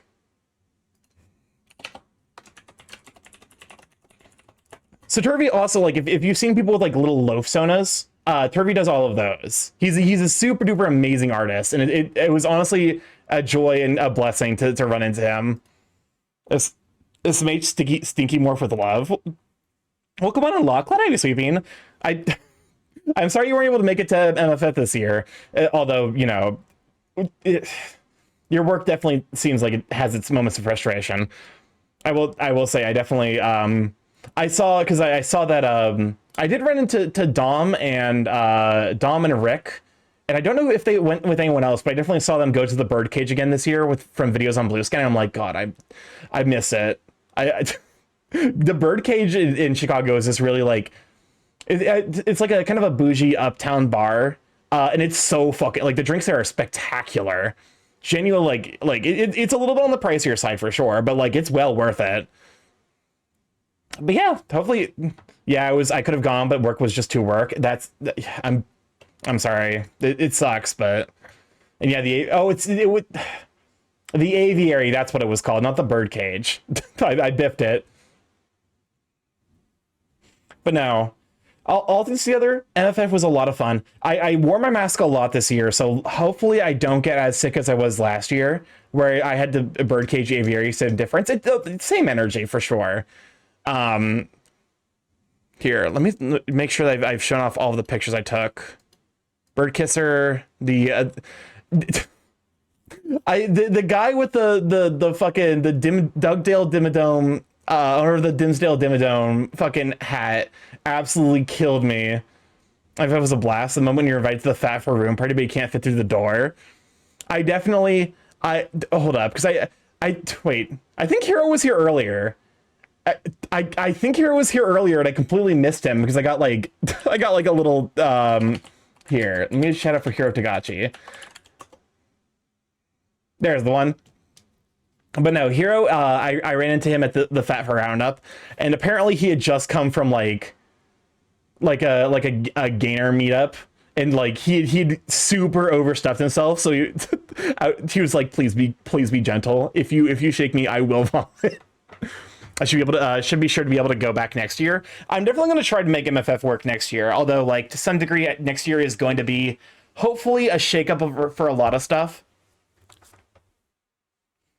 But no, running into Hero at the Fat for Roundup, there's a bunch of people I saw at the Fat for Roundup that I'm like, it was like, because it was 2 hours long, and I could only stay for an hour and a half, and that definitely wasn't enough time for me to like see everyone there that I knew. Let's see. The funny thing about this picture, I think this was right outside the bird meetup. The funny thing about this picture is, like, unfortunately, I didn't take a video, but it's like they were just like kind of like trying to figure out how to pose their wings in a compelling way. So they were just kind of like T-posing on each other. FWA is a sure thing. MFF is like 90%. Oh, yeah, so this was also the bird meetup. Bird. I took a lot of pictures of birds. But yeah, MFF, a lot of fun this year, and I'm going to try my best to make it next year. I admittedly, to some degree, I do think I should consider maybe another con, because I've heard a lot of great things about FWA. Did you meet any big name artists at the Fat Fur meetup? Glance Nero over there too. Oh yeah, Nero. I ran into him both at the bird meetup and the TF meetup.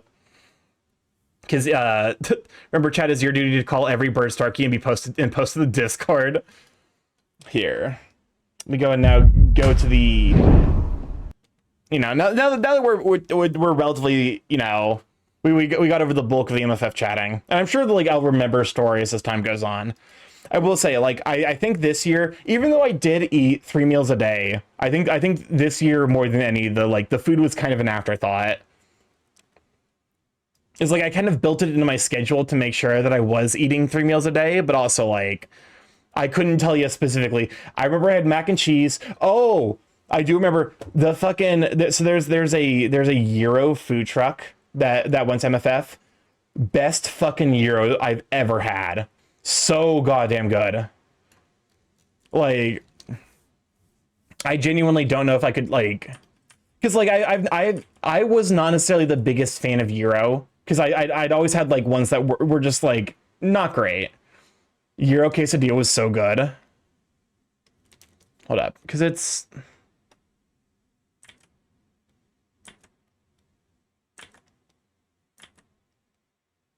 something like that. I like their Mexican burritos, but not too much their tacos. I definitely think, like, if you're going there, you want to get the Euro stuff. Okay. But, like, because, let's see, I had the Euro, I had tacos with James. I had the mac and cheese from inside the artists, like from the dealer's den. So I mean that ended up being pretty good. What's hold up? Where's the fucking what's the pepper mix they love in Chicago? Chicago pepper mix. I'm holding out for a Euro. Jardinera. Welcome on in, Darv. Glad to have you, Sweet Bean. Okay. Chicagoans grabs you. This stuff fucking delicious, but also please be more gentle about it. So the mac and cheese I got, I because like there was a bunch of various toppings. Also here, let me can we show for Darv the Burb? There was a bunch of you know, toppings available for it, and I got like cauliflower, whatever, you know, like some stuff to help like get some nutrition in. And I also got peppers because I'm like, hey, you know, it's mac and cheese, a little spice is gonna help it go a long way. They fucking murdered that mac and cheese with the giardiniera. It was like because a little bit of this stuff goes a fucking long way. Like it's almost like it's very similar in like flavor composition to like a chili crisp, but it would be like if they put like an entire fucking like soup spoon of chili crisp on top of a dish. It's like, no, it's good. You just got to use it more sparingly. Thank you. I hope MFF was a ton of fun. Honestly, it definitely reminded me that I need to go out and see friends more. Specifically, because like, you know, I need to go visit Chicago more. Or at the very least, like, that area. Because, like, there's a ton of friends where I'm just, like... I don't necessarily get out a whole lot. Which, you know, is a skill issue, for sure. Like that is something that I can meaningfully improve. But and I do plan on improving it a little bit in the future. And like, you know, in the coming months. Cause you know, it's just like nice to have, you know, friends that to some degree it's like, you know, there's like physicality. I don't know. Some like my brain's very like, I don't know. Like I don't mind hugging anyone, but like when it comes to like specifically cuddles, my brain's very much like, okay, you know, there's got to be restrictions here. And I couldn't tell you why. Putting me in a I wish it was easier to hang out with my high school and college friends after we graduated mood. Well, come on, Cornflake Girl. Glad to have you, Sweet Bean.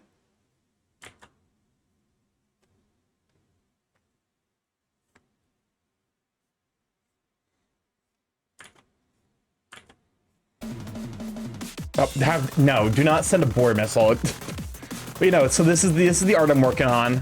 It's a thing for Dead Anthro, a belated birthday piece for him. So I'm currently trying to line it, and I'm trying my hand at using a lining color that's a little bit lighter than what I'm used to. So. Well, cat, thank you for the follow. Welcome to Live Chat. Glad to have you, Sweet Bean. But no, the thing I heard the most. There was two things I heard a lot at MFF. Wow, you're tall and you give good hugs, and I I like to think that that's like, you know, those are both positive things.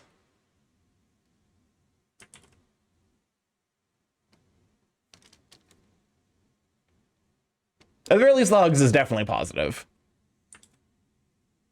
You know, I guess also the height can be very much a positive depending on who I'm interacting with. It turns out there's a lot of people in the furry community who are tall but want to feel shorter, and suffice it to say, I end up being a very welcome sight for them. It compounds when someone is shortish too, getting hugged. That's also fair. I wonder how much of like me being good at hugs is just me being tall. It's like I am tall and also very willing to give hugs. Welcome on a risk. Let me have you, Sweet Bean. Did we ever show for Darv? I believe we did. We did not. Wait, no, we did, because I hate something about the OBS scroll is slowly driving me nuts.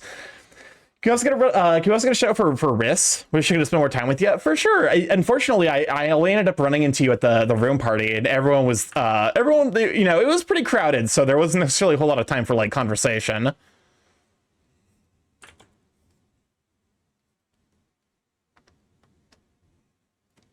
Okay.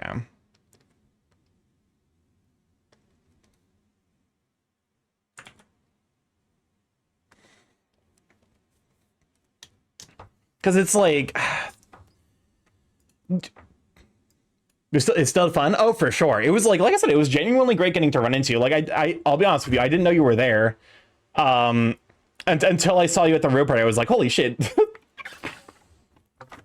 And your makeup at the party was fire, by the way. Like, I don't know, like, you know, I didn't know you were there. Yeah. I mean, to be fair, like, I don't know. I struggled to post about where, like, conventions in the lead up, and I couldn't tell you why. Thank you, no problem.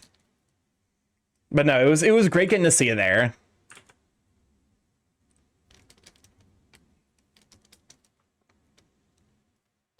Let's see.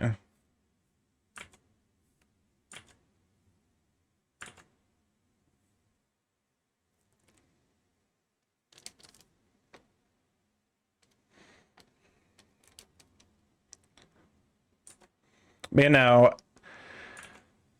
so I will say, having received some amount of confirmation from a reliable source that Twitch is messing with lurkers, what I'm considering having is basically a redeem that's like a silent hello. It's basically like, oh, welcome on in, Geist. Glad to have you, Sweet Bean. Can we shout it for Geist? Oh, hold up, my mods are preoccupied. So here, let me sneak one out for Riss, because I believe he did not get one yet. He did not. And then one for Geist. Go give these two sweet beans follows. Man, no. MFF was just like a lot of fun. Admittedly, I am still like physically recovering from my time, because it like, I don't know how to like describe, like there is it's like an emotional energy refueling, but then like it ends up wait, Twitch is messing with workers? No. Lurkers. Lurkers.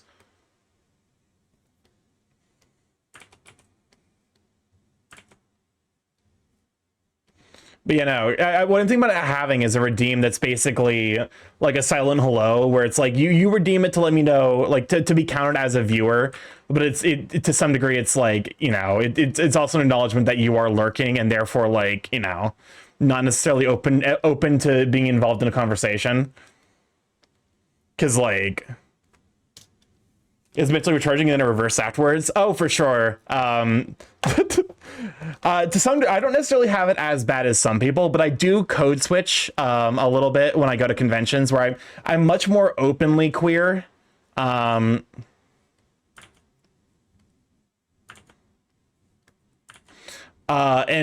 you know, it does have you know, like coming back from conventions does have a little bit of like a readjustment period, where I'm like, you know, to some degree it's just like trying to like reacquaint myself with how to be with how to be like straight / ace presenting. I'm much more comfortable with what I wear at conventions, as you can tell. Oh, for sure. Considering what did I catch you wearing? It was like fishnet stockings, a tank top, and booty shorts. I want to say that was what I ended up seeing you wearing, which is definitely a look. Don't get me wrong. Like I admire the ability to wear something like that comfortably.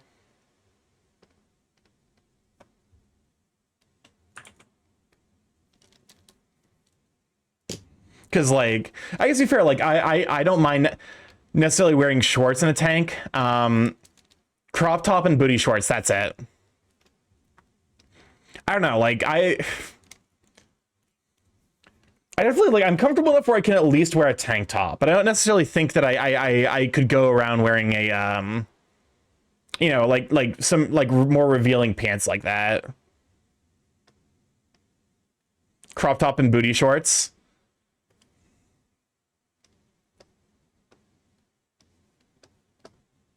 It is, to be honest, kind of the furry classic.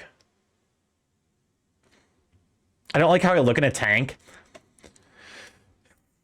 So to some degree, it's like, you know, because like I understand the impulse to be like, oh, welcome on in, Jerry. I'm glad to have you, sweet bean. Hold up, my mods are preoccupied, so let me get a sneaky shout out here for Jaren. Drawn hands drawn time, for sure. Oh, hands aligning time.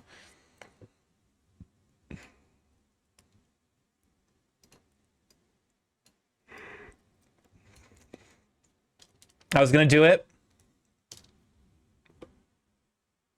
Thank you. Thank you for going to be doing it. Listen. Geist, it's SSR, and unfortunately it's a Spotify link. Oh, my pup orange was the one you saw in that outfit. My pup orange. Was that the person who was at that room party wearing a pup hood? There was definitely someone there who no? Okay. I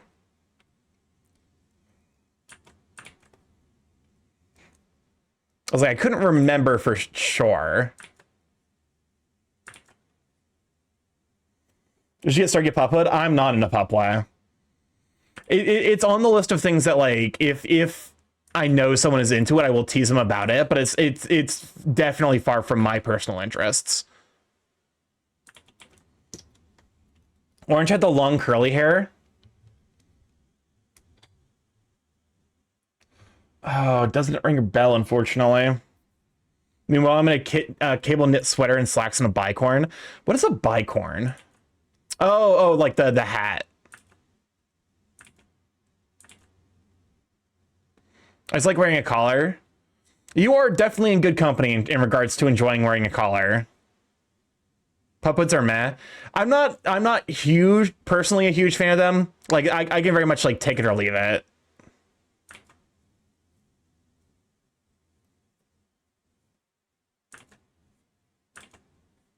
Get Starky plague mask instead. That would be something I would definitely be more likely to wear. I wish there was a pup hood variety, I guess. There was more pup hood variety. Like in regards to like shape, because like there's definitely a lot of color variety in regards to like pup hoods. But like, you know, to some degree there's not like, you know, like they end up being very similarly shaped.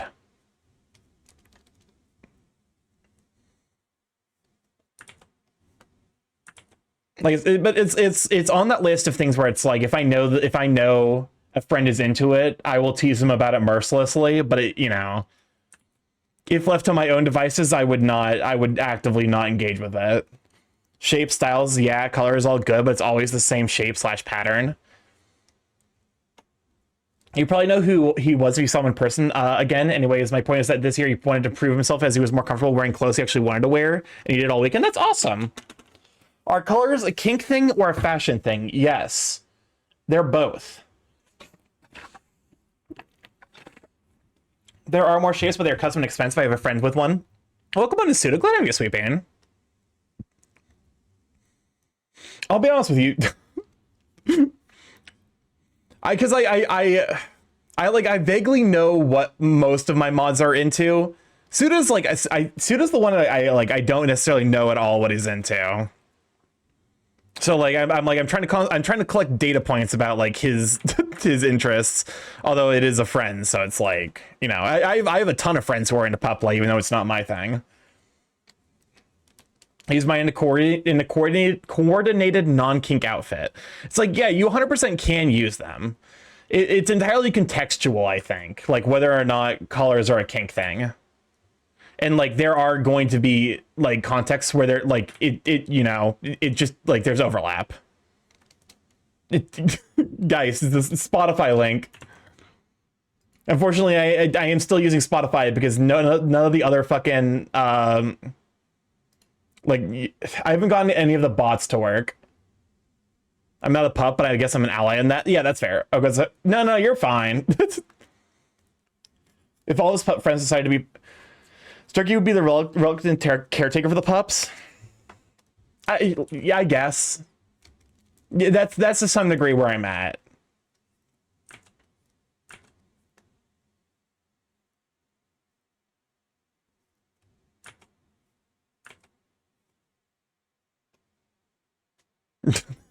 I love this song, but this is not the vibe. You know what? Fuck it. Let's rock it. As the earth burns to the ground, oh girl, it's you that I lie with. As the atom bomb locks in. I think I might have actually found a good artist for the 3D model I'm looking at. I'm sorry, but I'm most likely getting my haunts made, as he seems like the one who would translate best in 3D. Birds, unfortunately, do like you do kind of have to like, because they're a niche species. You have to find an artist who is very comfortable working with birds. You know, so like it can be an extra difficult search. On Sunday, my friend and one of my roomies, not Demi, wore orange shorts and a tank, got wasted. We went to take selfies with the suitors. I blinked, he disappeared. Sent me a cryptic photo of me really far away, looking confused, wondering where he went. And then I didn't see him again for the rest of the night. A beat can be super, can be easy to mess up, I feel. Yeah, because that's a lot of things with birds is like a lot of the expression from birds kind of needs to come from like, it kind of needs to come from the eyes. I find drawing birds pretty tricky. It's the beak that I struggle with. Yeah.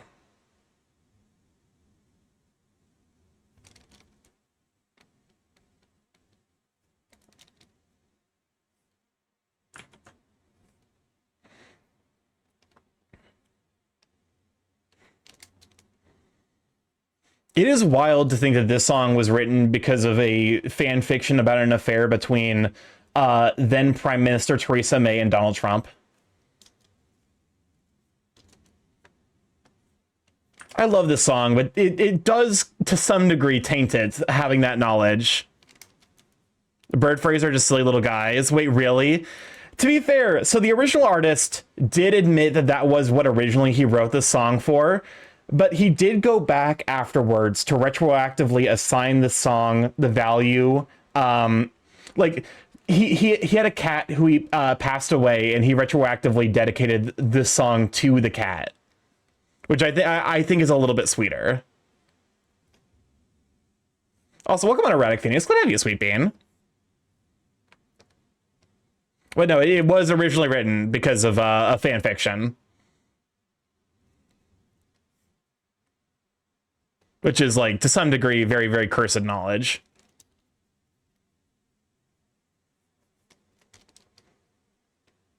The first feels like a meme, and the second feels more real. Because there's like a full-on post where he's like, how went your MFF? MFF was a lot of fun. Definitely very, very busy, and it's at times overwhelming for sure, but... Burb, welcome on to Dupe Dudes. If one of my mods is available, can we shut up for Dupe Dudes? I heard you got yourself a new boyfriend? I did. Are bird furries a subcategory of scaly since birds are reptiles?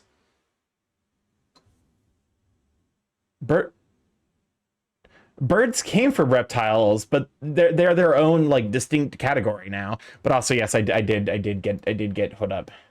Where's Telegram? This is my surrogate boyfriend until I find... No, that's not the right one. NPC jump scare.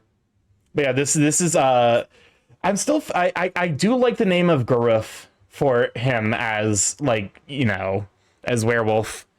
But no, hopefully you're doing well, dude. Glad to have you, Sweet Bean. Fun fact, Joe Strummer of The Clash wrote Rock the Casbah after reading about people getting flogged in Iran for listening to disco music.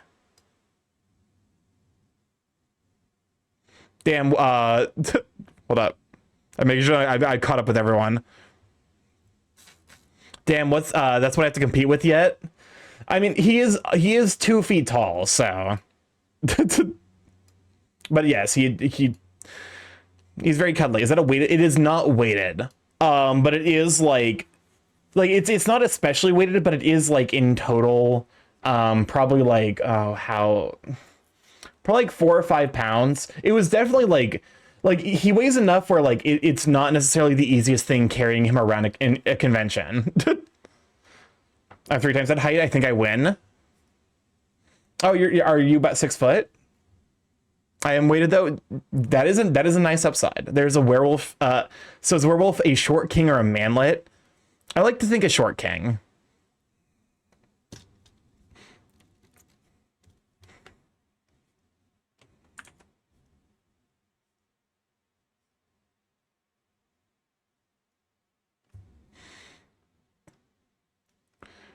Six feet and chonky? Heck yeah. Were you at MFF? I want to say that you weren't, because I think I saw you live. So have you made your chat jealous of a plush? Apparently. I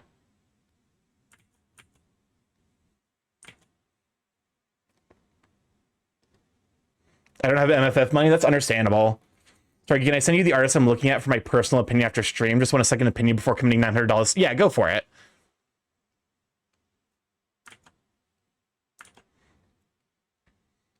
But yeah, no.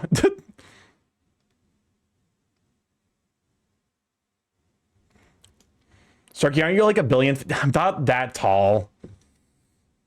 Here's the thing. I'm gonna have to fucking... If there's one thing I learned about this fucking... Like, this event, because it kept fucking happening. Corp, thank you for your subscription for 1... Thank you for the fresh tier 1 subscription. Join the IP of the emails, you sweet bean. It kept happening where I kept telling people my height, and they kept doing the dumb meme. My height is 6'7", and I'm gonna have to start fucking lying about it, saying I'm 6'8".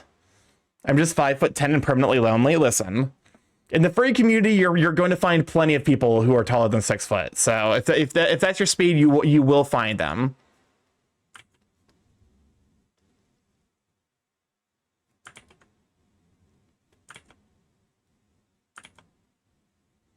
Holy shit! Can I have some inches?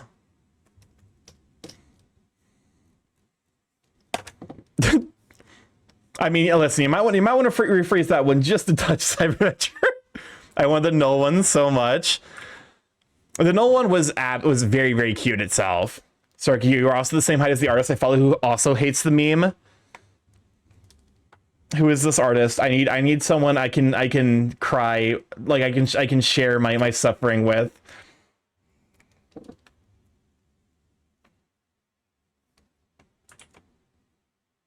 Starky, did you know that Arcanite's got a new furry after 3 years? His name is Skybox. Yes, you actually showed me that before I left for MFF. It's the iguana.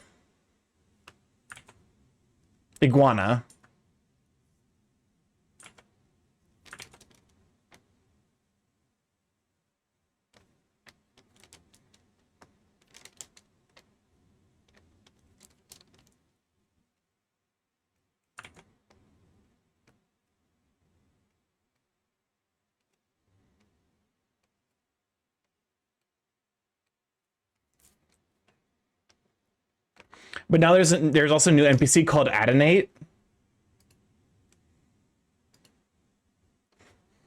You come into my house.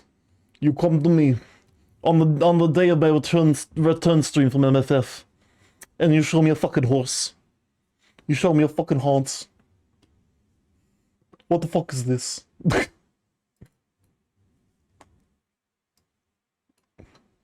Hold up.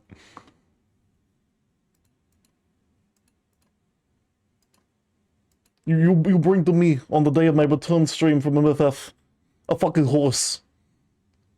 To be fair, it's a well-designed horse. Starkey, is it worth spending the extra $50 on VR chat rigging?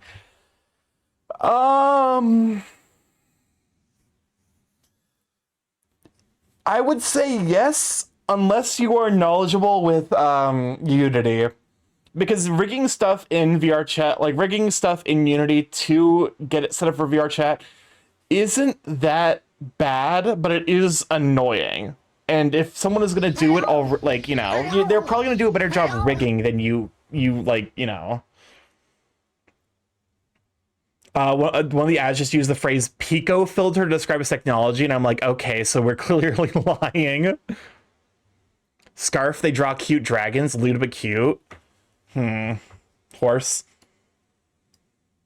Also, welcome to Chaos. Good idea, Sweet Bean. Are they on Blue Sky? Hold up.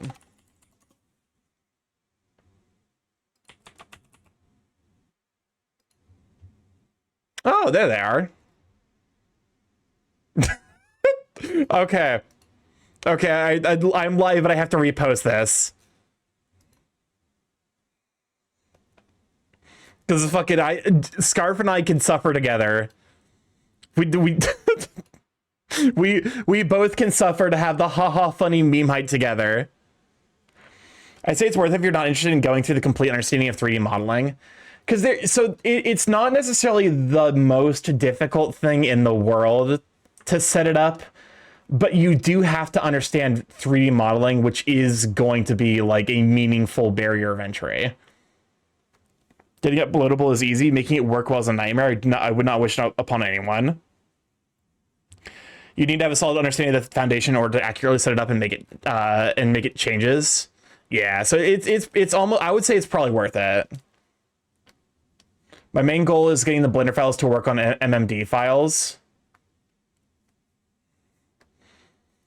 As someone who has tried to get that to work, that is going to require its own specific type of rigging, for sure.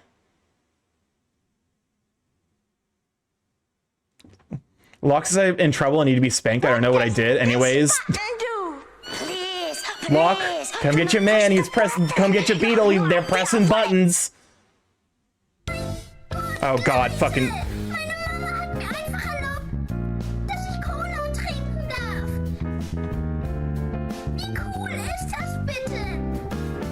I hate that this is still such a fucking jam.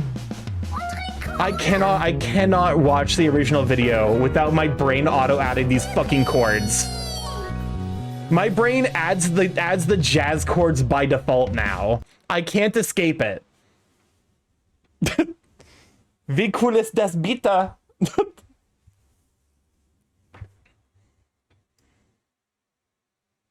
I hate that I can understand it. Well, it is just because the original video was just a German kid being very excited about being able to play Fortnite and drink cola. Like that's the origin of that meme. But I do kind of love that video. You saying that makes it way worse. I'm sorry to inform you. Like you speaking German? Oh, yeah. Okay, never mind. That makes sense. Wie cool ist das bitte? It's because of my pronunciation. The answer is yes. I don't know how to pronounce German words. The only German word I know is anti-baby-pillen. God, I love anti-baby-pillen. Starky, like last stream question regarding the model. If I make sure there's a stream safe version, can I have the model replace the current Swarail redeem? If you can animate it, sure. Anti-baby-pillen? Okay. Your pronunciation is okay. That does make me feel... So I believe it's anti-baby... Pillen. This is a actual German word. I'll not kill you for it. That's fair. Debbie, thank you for the follow. Welcome to live chat. Glad I guess we beat. So this right here, this glorious like linguistic, you know, this glorious linguistic creation. It is a single word in German, and it is the word in German for birth control. Very specifically, the plan B style birth control where you take it after intercourse, which does make it even funnier in my opinion. Geschirr Spuler is a favorite of mine. Anti-Bobby Pillen is more house. Anti-Bobby Pillen. Also, the A is capitalized. Oh, is it a brand? Fetus pill. Gescher is washing machine apparently. German capitalizes nouns odd. Okay, interesting.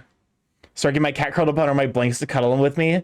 You're trapped. You can never escape. The cat has claimed you. Welcome on in, Carl Bunkel. Glad I get sweet vein. I still love that the German word for hovercraft literally translates into air cushion boat. I mean, that's not wrong. All nouns are capitalized in German? Interesting. That is actually, I did not know that. So the other things I know in German are Flammenwerfer, which is flamethrower. There was... And then I know one Magic of the Gathering, there's a single Magic of the Gathering card that I know in German. Where is it?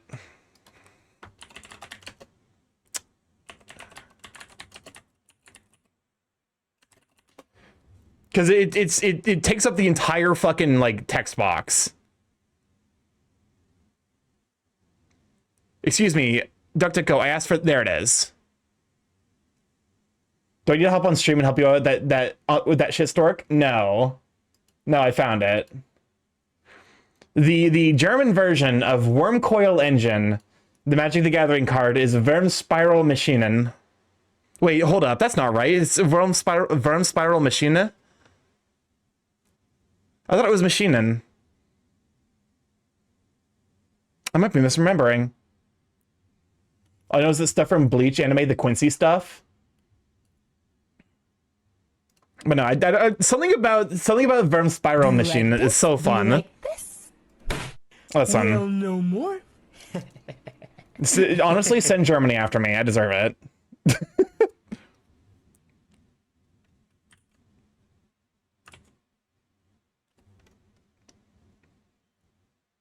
Ich bin ein Koboldzug.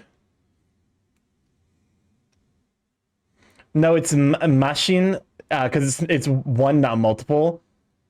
Oh wait, is that why it? Because okay, so this is one of those weird grammatical things, because technically it is two machines that are combined into one machine. Maschinen is plural. Also, welcome on a Dark Lord. Glad to have you, sweet Bane. This is one of those like linguistic, you know, one of those linguistic things that you know.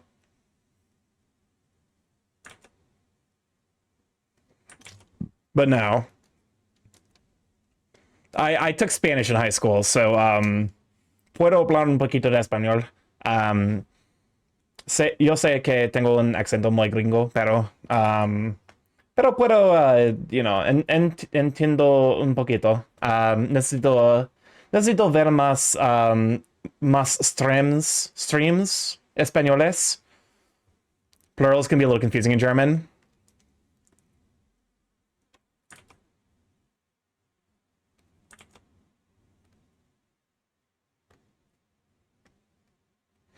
I remember going to a train station in German and I asked, Rats. Rats. what's up, Chris? Rats. Oh, hold up, I'm Wait, drawing. I have one last question. Is What's it up? worth the extra You said that the last $100 for the artist to questions. model my horse's hammer? Why is boy feminine and girl a This thing? is not a euphemism for his penis. He has an actual hammer in the ref sheet. I mean, are you planning on using the hammer? Nothing much. Spent the last 2 hours trying to figure out why Clark is not posting user data to the database. Oof. I remember going to a train station in German and I asked, is it mochte or mochte? Ein Rückfahrkarten. I think if I keep this up, I might actually I think I think Geist might actually manifest inside of my room and strangle me to death for fucking the pronunciation so bad. Could be fun in VR chat and stuff like that, then go for it. Here's the thing. To some degree, like, it is better to get, like, you know, modeling stuff done in bulk because of the fact that commissions for them tend to take a while. Turns out I did not put the keys in my, oh my god.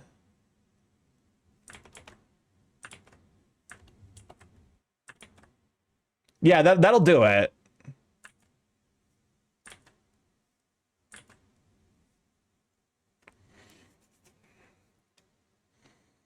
But yeah, no.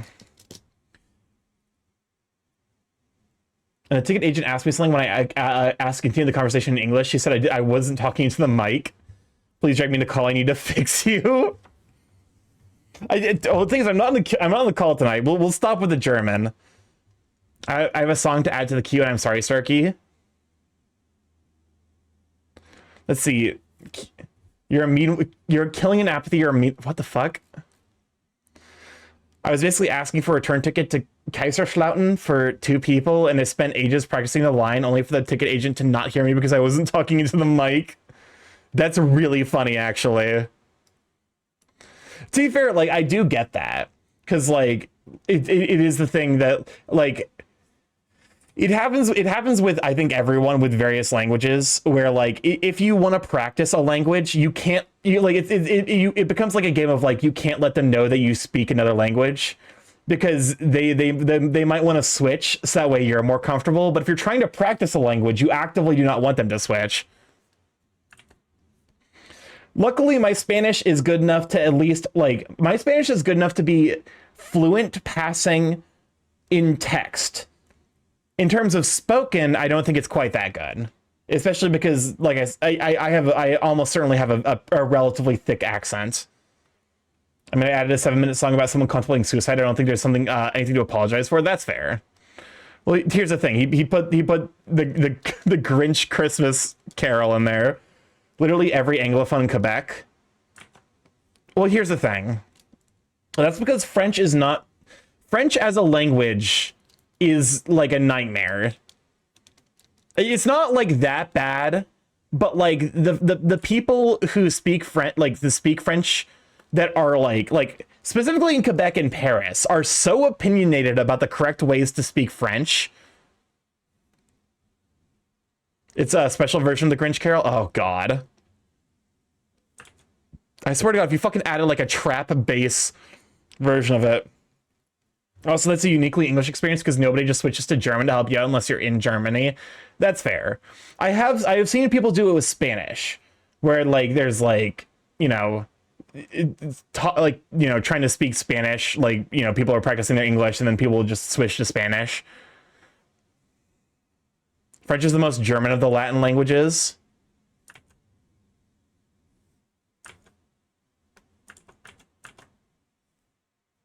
All I know is upright double bass.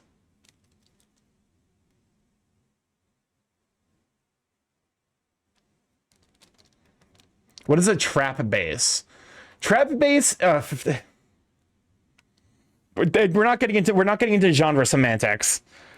It's more Celtic than German. I would argue English is the most German of the Latin languages.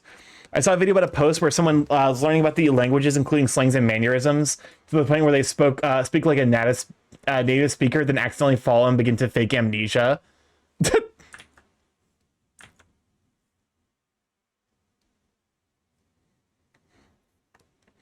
One of my friends walked into a McDonald's in Cologne and asked for a McFlurry by saying "Ich bin McFlurry gegangen," which was absolute gibberish to the point where the staff thought he was had learning difficulties.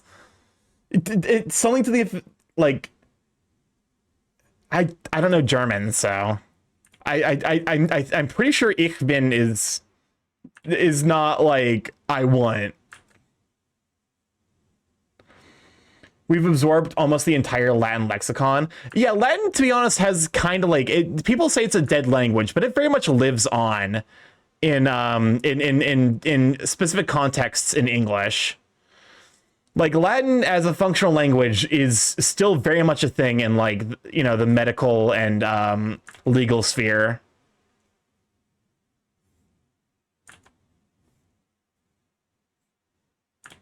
It roughly translates to "I am the McFlurry past tense activity." I was the McFlurry. It lives on in Italy. The Catholics, academics, it's everywhere. It never. Yeah, no. People say it's like, oh, like it's a dead language. No, the fuck, it's not.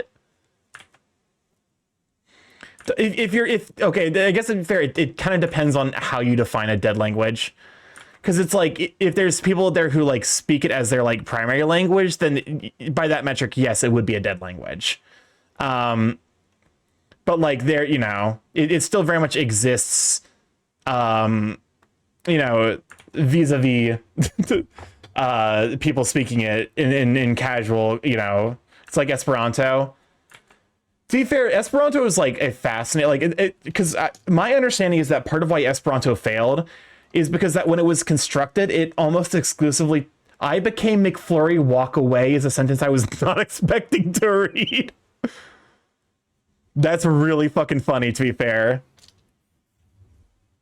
Only big nerds try and use it as a primary language. But no, because my understanding of like part of why Esperanto failed is because it took off relatively well in the West because it's based on a lot of like Western like grammatical structure, but it has like nothing, like it does nothing to like make itself easy to learn from people in like over in Asia or like, you know, the Indian subcontinent. It like actively makes itself as difficult as possible to learn for those people. It failed because in the mid-century, France vetoed the adoption into the global educational system because France wanted to stay at the lingua franca.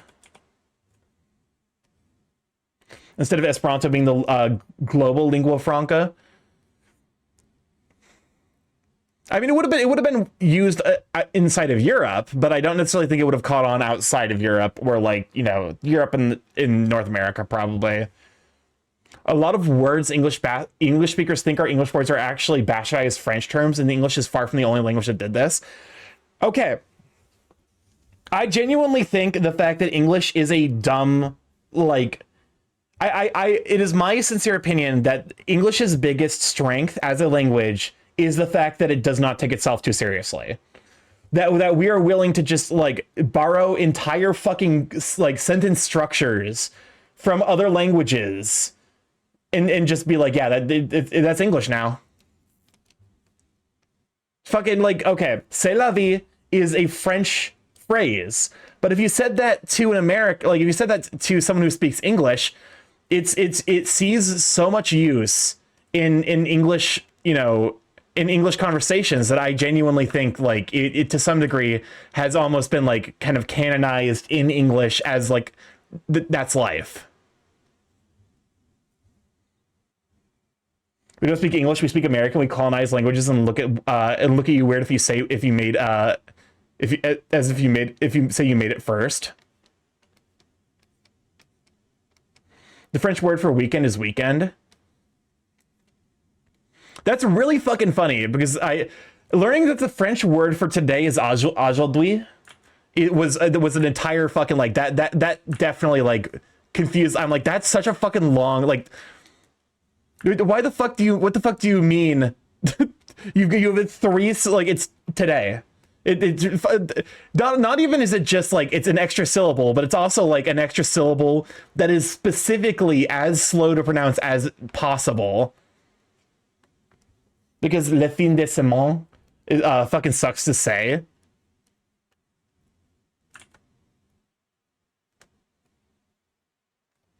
It's like in England, you're supposed to finish official letters with RSVP or response s'il vous plaît.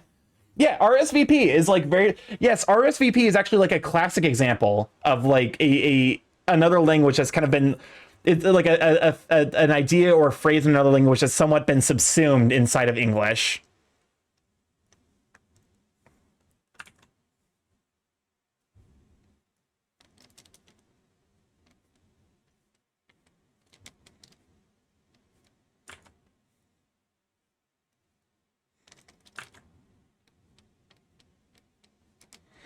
There's a reason English has a buckets of French influence. It's because the, you know, also so many English terms are also German, which is hilarious. Yeah.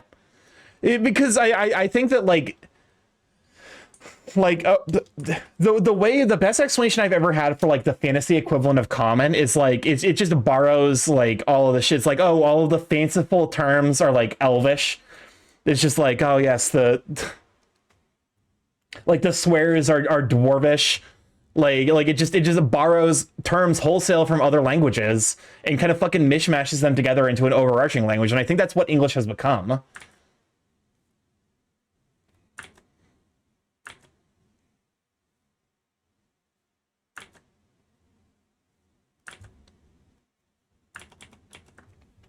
What even is an RSVP? So RSVP is like usually it's used in the context of a wedding or other big event. And the idea is that they are expecting you to tell them that you will be going. It's short for response s'il vous plaît. Because the idea is basically if you don't respond, they're just going to assume you're not going. So it's like if you want to like go to a wedding, you know, they want to know head count so they can prepare exactly as much food and seats as they need. So it's an like, you know, the idea is that it's an expectation for you to respond and tell them, yeah, I'll be there. Like, even if it's negative, you're still expected to say like, hey, I won't be able to make it. In Canada, people have smushed it into maintenant. I think the worst French word ever is maintenant, which is literally just now. Maintenant. Well, there's a reason English has buckets French. The Battle of Hastings. Well, it's because of that. I'm gonna be honest with you. The best description for the entirety of English and French history is that they just want to hate fuck each other, but they aren't allowed. It's pronounced maintenant. Maintenant, so it's fast to say, slow to write.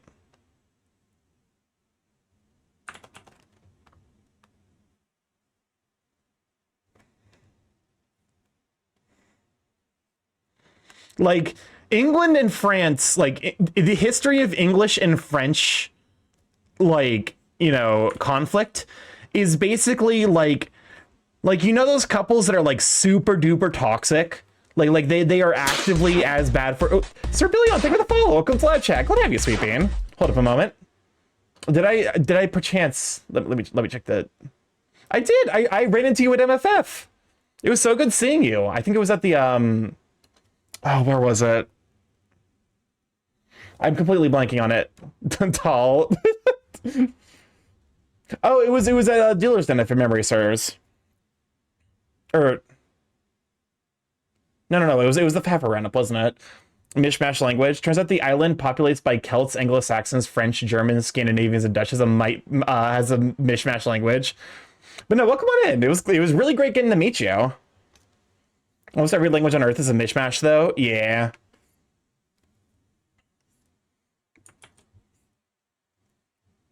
I forget. Did I end up getting you a hug?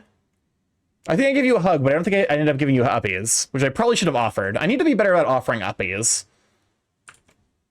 I don't know. There's a certain like, I don't know. There's an energy some people give where I'm just like, this person really would appreciate uppies. No uppies are canceled. You know what? Understandable. I deserve it. I didn't offer uppies.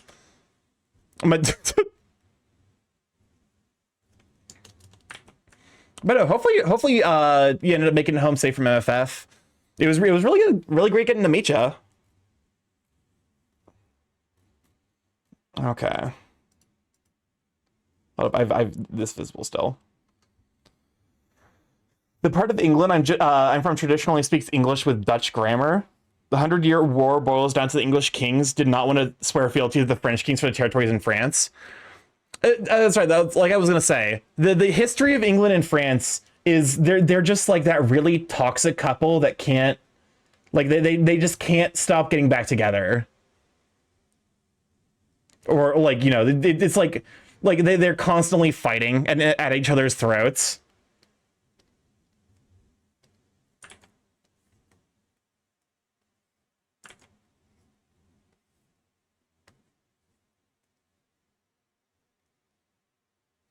Oh, this is what Camco put in. This is it's the Grinch, but like I don't think this qualifies as death metal.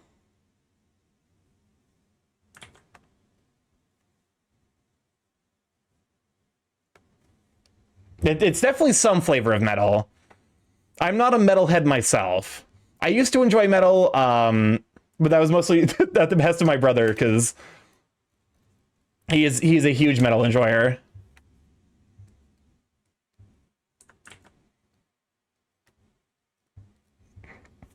Nowadays, I don't think I could necessarily name a metal band. I don't think like a modern one. Because Korn wasn't really metal. Korn's like alternative. What genre even was Korn?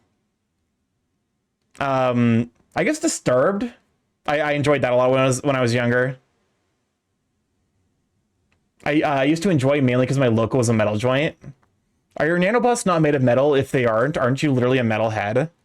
I mean, they're made of many things. They could be made of metal. They could also be made of bread.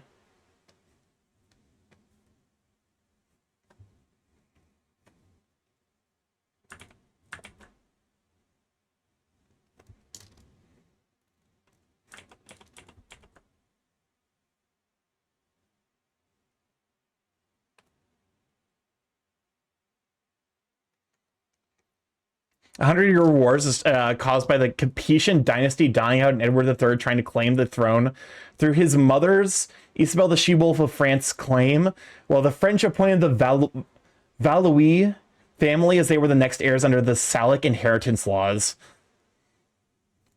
I took European history in my sophomore year of high school, which was like a decade ago now, and I don't remember fucking anything from it. So like you actually could be speaking gibberish, and I don't necessarily know that I could check you on it.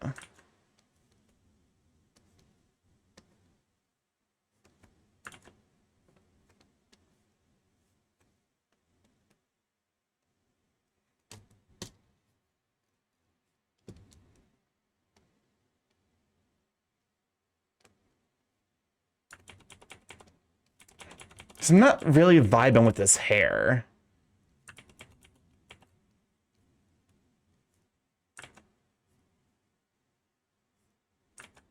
Nah, he's right.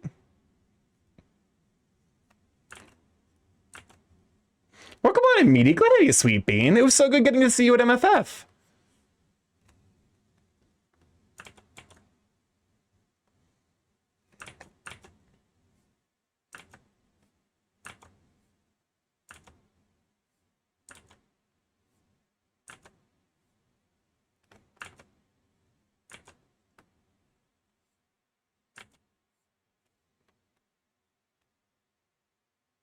I love history, so I can talk about it for ages.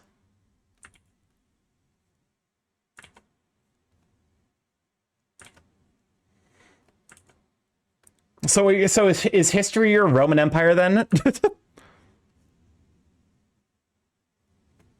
It's very nice seeing you too. Hope you're doing well. I'm doing all right. Currently trying to some degree to you know, heal back up from MFF. My feet still have a little bit of repairing to do. Unfortunately, I you know, one of the blisters on my feet ended up going, so I'm having to wear, you know, bandages up down there. Wait, is that a Ryoku emote? That emote's adorable. I need to figure out animated emotes at some point.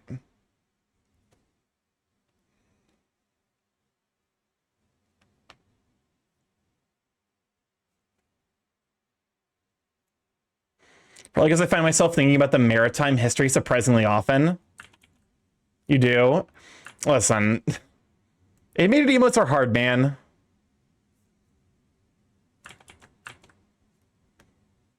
Something about the song is giving me like huge Sonic vibes, and I couldn't tell you why.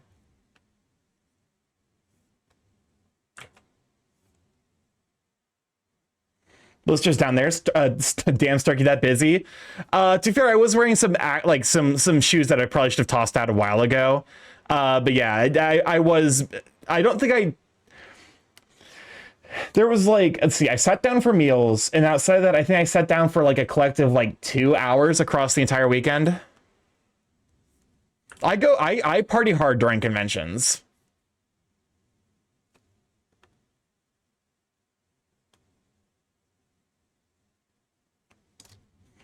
Is the scene for Silver the Hedgehog? So I was right, it is Sonic. Oh, you're talking about shoes? I just heard you had blisters. No. No crotch blisters, thankfully. Feet blisters. God, can you fucking imagine? I'll be honest, I would be impressed. I would be impressed if someone managed to fucking like pound that much ass where they got they got blisters on the dick. Genuinely, that would be like, I would be like both impressed and fucking horrified.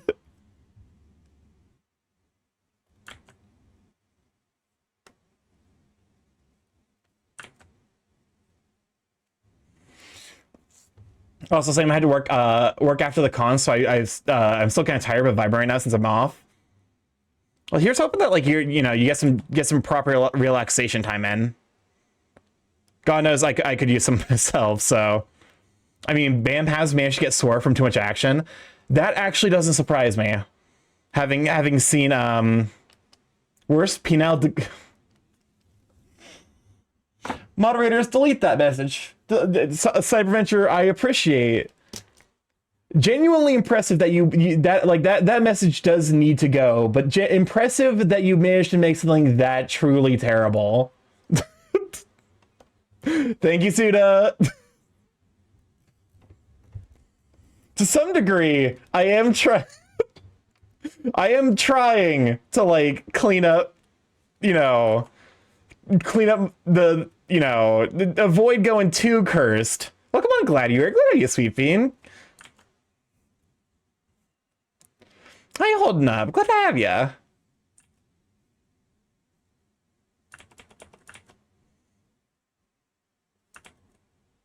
Let's see.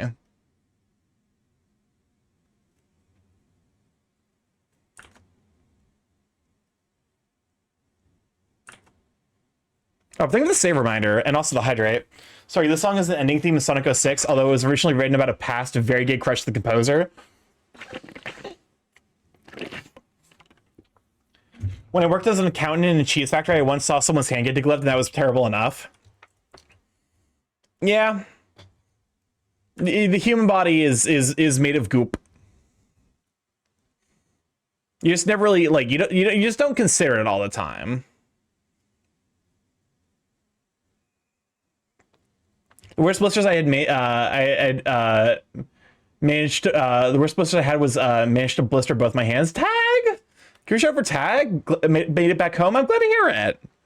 Get some rest, okay? It was so good running into you. I wish I could have hung out more, but I was definitely dying at the time. Like, I was definitely liquefying by the time I ran into you guys. Sorry about that. I'll tone it back. No, you're fine. To some degree, it is a good reminder, for everyone. Because I am, like I said, I am trying to, not necessarily like make this like a super, safe workplace, but that one does, exceed the line. Lightning McQueen voice. What's the matter? You don't feel happy in your skin? Well, that's okay. Just take it off. Take your skin off. Take it off. And people like to slap their goop together. They really do. Anyways, no worries. I'm happy we met. It was so good getting to see you too. Especially because I caught you in suit. I will say I was tempted to go to the rubber fur meetup because I was kind of like, I was like, maybe you'd be there, like, so I could run into you and chat with you for a bit, but to some degree, it's like, it is the apprehension of like, because it is like, like I said, there is very much appeal to it for me, but it's, it is kind of daunting to approach meetups like that without necessarily knowing anyone. Glad you're here. You better wash that shirt before you return it. I was tempted to, but I didn't end up going anyway. That's fair. I end up getting distracted with the room party, so all is well that ends well at the very least.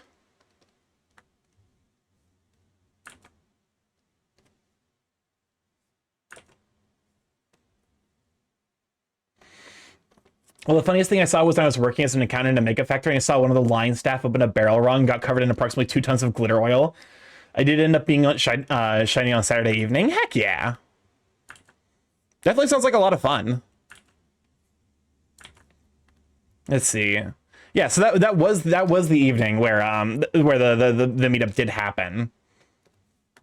I definitely like it is wild because I definitely did notice an uptick of people wearing like I guess to some degree it's like it's almost like the summoning the summoning call. I'm doing laundry this weekend. As it happens, I'll smell like lavender for you. Thanks. Another scent to add to the bird. I did also see that there was on the list like a inflatable suit meet. Which like I just it was one of those things where it's like I also could have gone to that if I didn't go to the the Fat for roundup, because I imagine there's probably overlap. Ooh, that looks super cute. Definitely. Do you mind if I show it on stream? Because it I think it looks neat. I like the half fursuit over like latex look.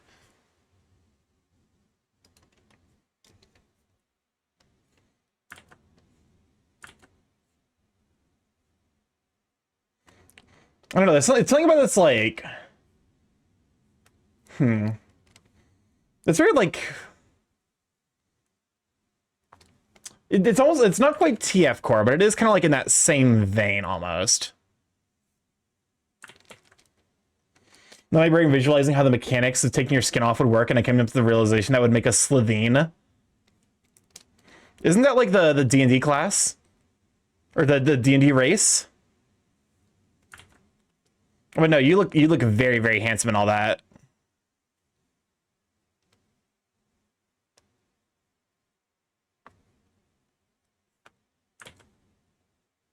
No, the Doctor Who aliens? I've never seen Doctor Who. To the surprise of, like, no one.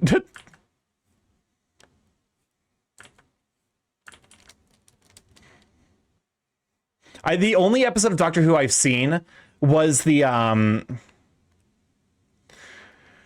what was it? You should watch Doctor Who, it's great. I don't have time for that kind of backlog, man. I saw, because it was on when I was visiting friends. We watched it was like the 50-year anniversary of Doctor Who, where there was the 3 doctors, and everyone was like, oh my god, this is so exciting, and I'm just like, I have no idea what the fuck's going on.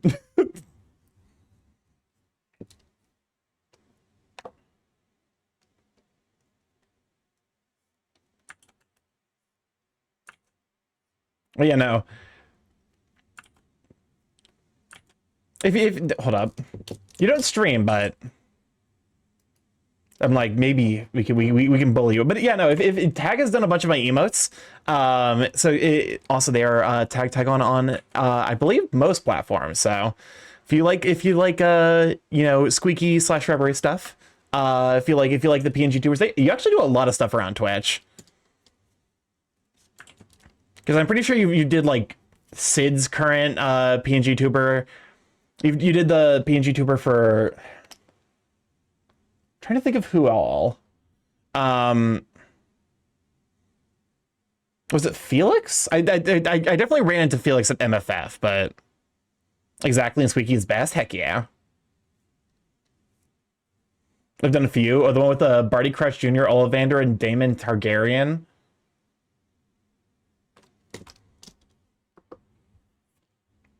All of that just went over my head, like, completely. Like, I couldn't have... You were making these references, and I couldn't possibly understand less what you're talking about. Yeah, I was rooming with Felix. Yeah, it was also good seeing Skingy. I need to interact with Skingy more. He seems very, very sweet. There's just, like... There's so many people where I'm like, I wish I could hang out on their stream / interact with them more. And Skingy's also very much on that list. He is. We love a stinky silly hold up, because I'm realizing you probably should be pulled out more. David Tennant, John Hurt, and Matt Smith. Again, I don't know who any of those people are.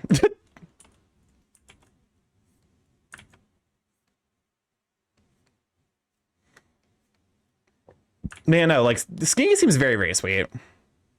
I'll make him stream more. Heck yeah. Bully that Worgen. Bully the Worgie.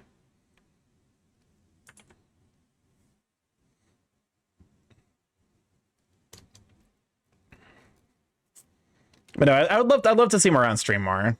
So that way, like, I can pop in and be a little creature in his chat.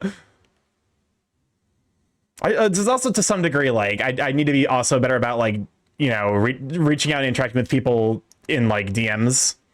I don't know. There's something about it that's more daunting, I guess, because it's like stream is like it's almost like the, like, social space thing, where it's like, even though it is on the internet, like, stream is like a social space, so it's almost like more conducive to, like, interacting with people initially.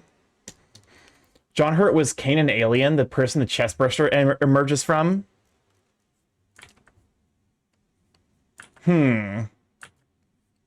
Nope. Well, okay, I know who you're talking about, but...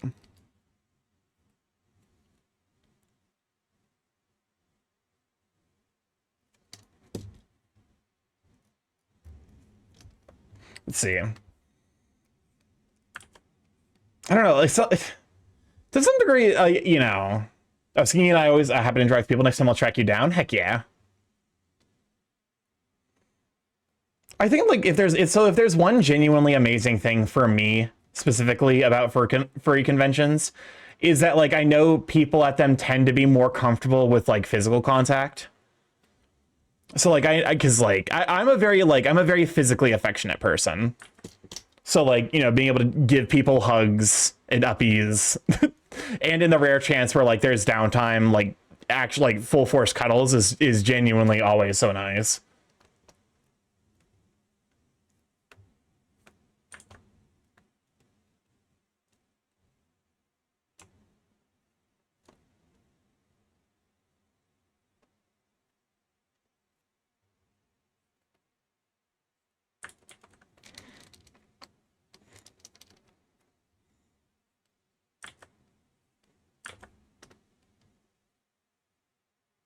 Wait, welcome on the Sleepy Techno Kid. Glad to have you, Sweet Bean.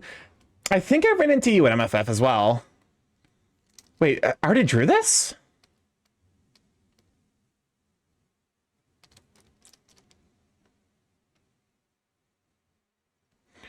It was on a different layer.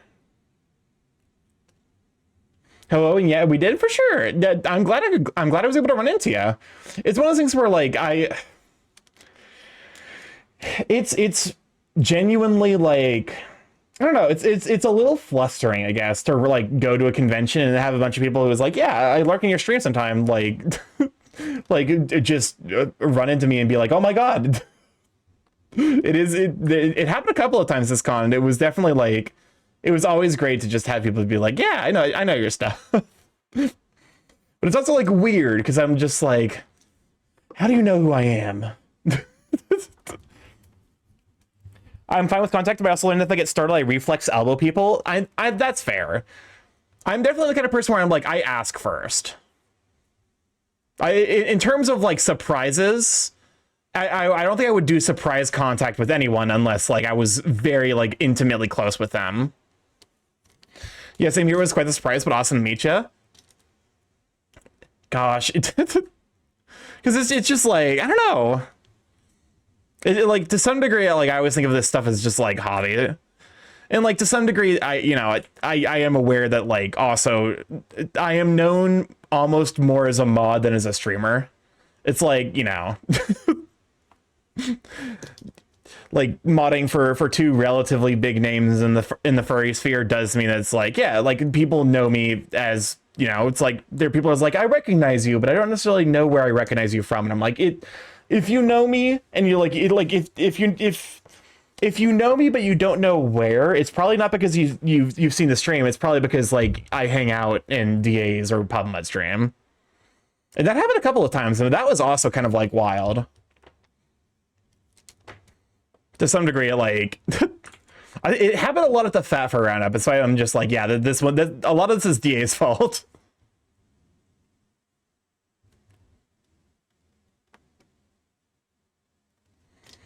That stuff in particular was definitely DA's fault. Not that I can, not that it's a bad thing. Don't get me wrong. Like I said, like I know Honda, Eazy-E Honda primarily from them being a regular in DA's stream. So and they ended up catching Keltio for me, so which is like, because otherwise I think there was a solid chance I would have missed them, which would have sucked real bad. Because like I was super duper excited to see them. Modding, aka sometimes police, sometimes trolling with a license. Honestly, yeah. To be fair, like it depends on where I mod. It's like there's almost like it's like what is more needed, you know, depending on the situation. Like I tend to be way more of like a rules mod for DA, because one of his mods needs to rein in his horny, so that way like chat doesn't get any ideas about leaning into it so hard. But like in Fred, like in Pub Mud stream, it's a lot more like I can just be like a little gremlin creature who messes with him, because in part he has like other mods, mostly Gal, who do like such a solid job of keeping his space safe, where like I can primarily focus on just like giving shout outs and then making fun of him for content.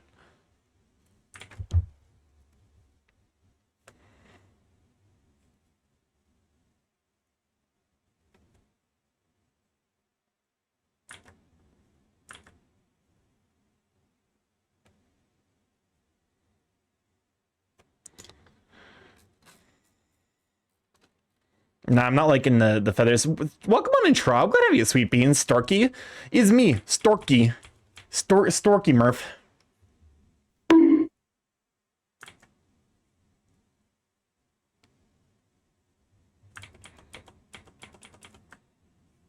Welcome on in. How you doing? Can we shout? If one of my mods is available, can we shout for Trob? Do you like this? Do you like this? Well, no more.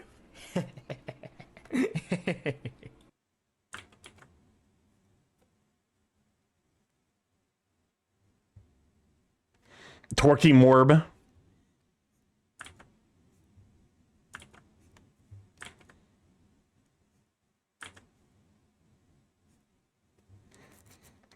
I'm good at procrastinating on an art piece. I am making very, very slow progress on an art piece. I'm drawing Tummy. I'm drawing a belated gift piece for a belated art gift for DA. His birthday was back in November, so it is already a little bit late, and I still haven't even done the coloring on it yet. Here, let me hide that so that way. I feel like my style is definitely looking a little bit more cartoony. At least in this case, but I think that's in part just because of... What is psychoanalyzing and why am I doing it to Missy Cliff? What is psychoanalyzing? That's a good question. Couldn't tell you. Welcome on, Monkey. Glad to have you, Sweet Bane. I mean, to be fair, I think self-psychoanalysis, depending on who you are, is like genuinely a good thing. Like the ability to just like look at what you're feeling and actually like take the time to figure out if it's like something that you're feeling for authentic reasons, or if it's more motivated by like a pattern of like a history pattern, like a pattern of historic behaviors, is actually like a meaningfully good ability. Sarky, would you rather have the Reese's Oreo or the Oreo Reese's? Cam, cool. I'm allergic to peanuts.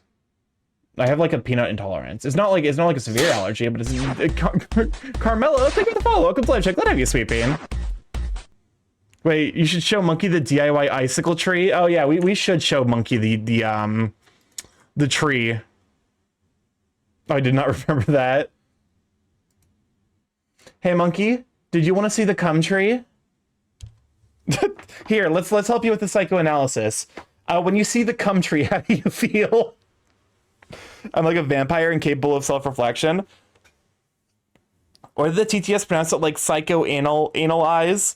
Only come inside animation. This is a real tree. This is an actual, like, well, it's not a real tree, but it's a fake real tree. What's the matter, honey? You haven't even touched your cum tree.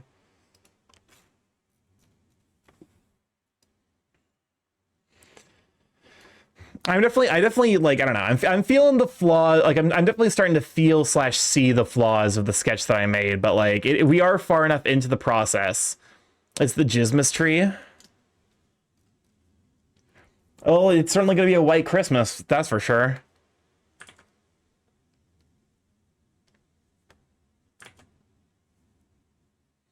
What's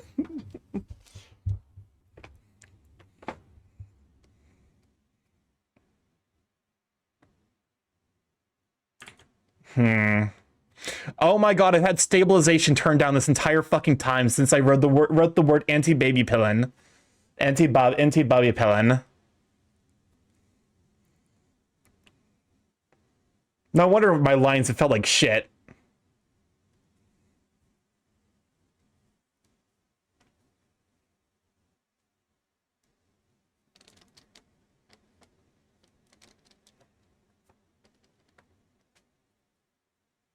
I'm dreaming of Starky whitening my Christmas.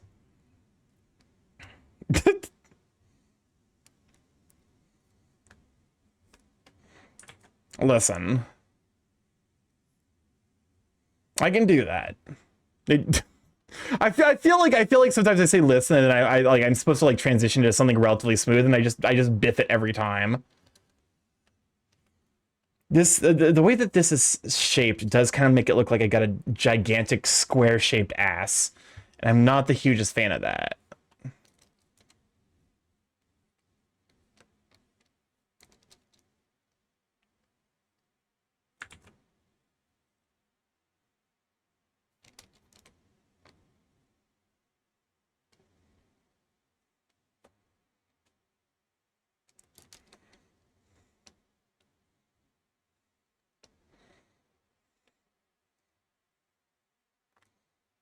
Okay, all things considered, I think this is relatively good. Don't worry, every time you think you said something smooth, you basically biff it. That's part of your charm. I can actually be smooth, but it does require. Here's the thing. I can be smooth, but it's difficult for me to do over the internet because I rely so heavily on like social cues and like physical like nonverbal cues to feel confident about like actually going through with saying something horny. The internet makes it fucking hard because I'm like I don't I don't want to say something horny and have it be unwelcome. That shit would make me feel bad.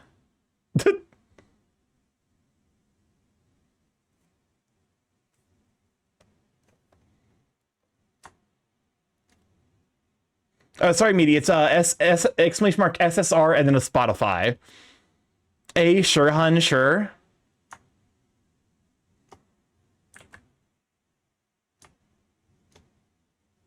Okay, every time I art watch, I remember crashing my PC using ZBrush. I was 300k polygons and when it happened. But the internet makes Starky hard. Gotcha. No, the internet just makes me depressed.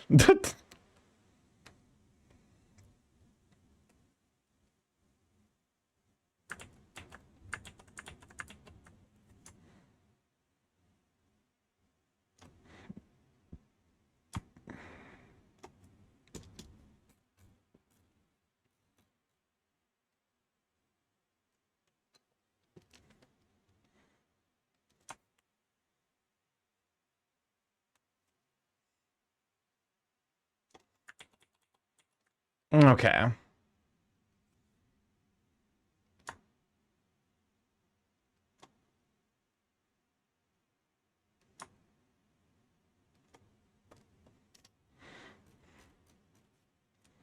I'm sorry. For what? Also, Red Runner, last set of 3-minute ads. We run this every hour to turn off pre-rolls so people don't have to deal with the ads as soon as they join the stream. I won't lie. I might snooze those. Because, like, I'm like, what am I going to get started? I might wrap up things a little bit early since we did just finish.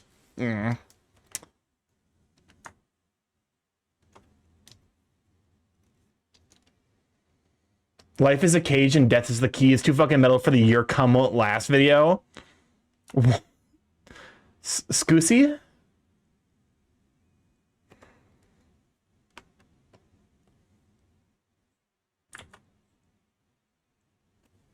What the fuck did you just say to me? That's what I apologize for. It's in your Discord now. Welcome on in, Kenny. Glad to have you, sweet bean. Can you get a shout for that Kenny guy if one of my mods is available?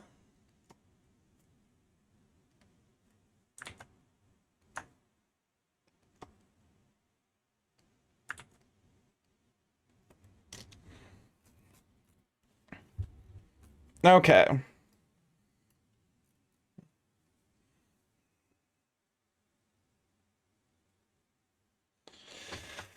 Let's see. At the very least, I can start laying down some like coloring, patterns.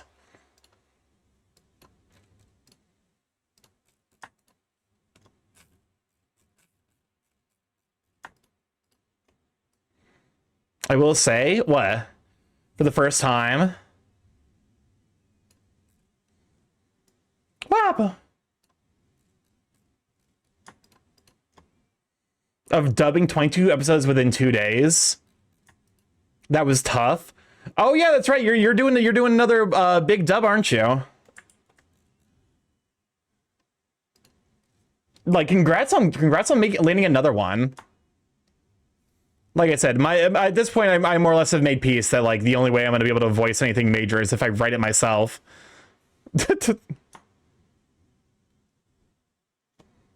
Right when you mention your next sentence an ad played. Oh no.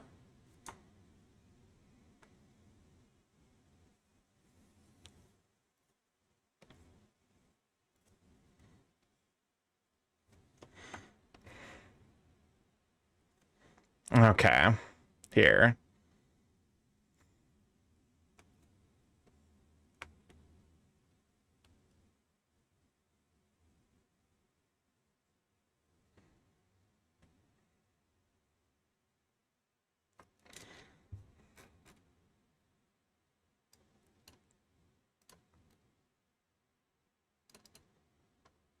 Okay, so this is line art.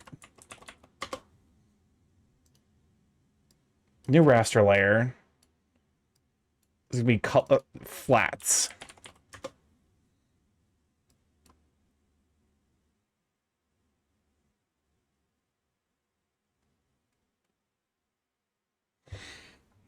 As to some degree, it's like as I'm about to start fucking coloring, I am noticing something that like I'm like, that doesn't look right. Here, let me see if I can fix it.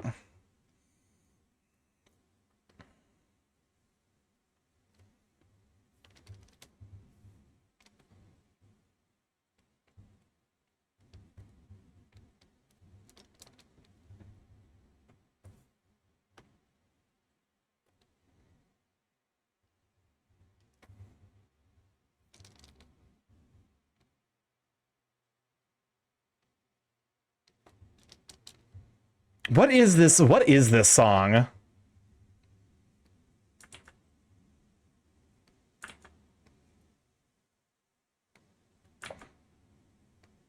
There we go. Welcome back.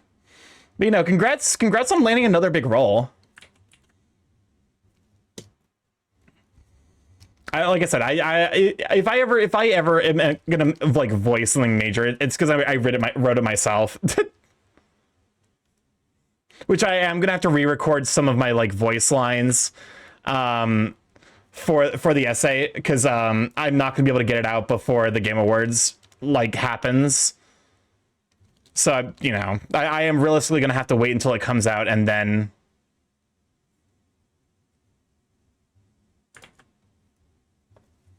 You're gonna stream the Game Awards? No. I'm gonna watch it, like not live on stream, but basically more or less just to confirm that Clear Obscure wins. And then Stargate sent you something. I'll check real quick.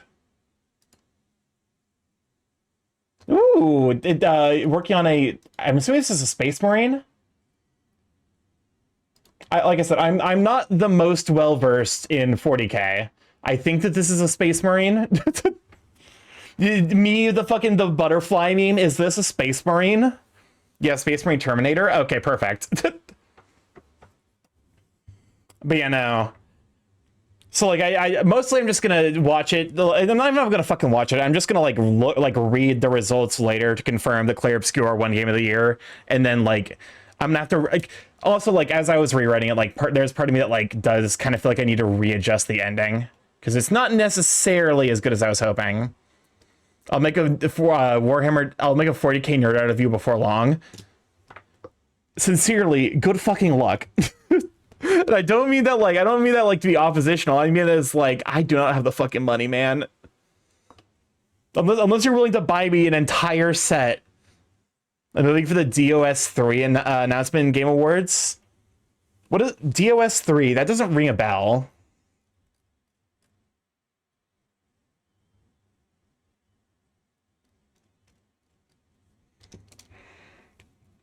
Rats, we're rats.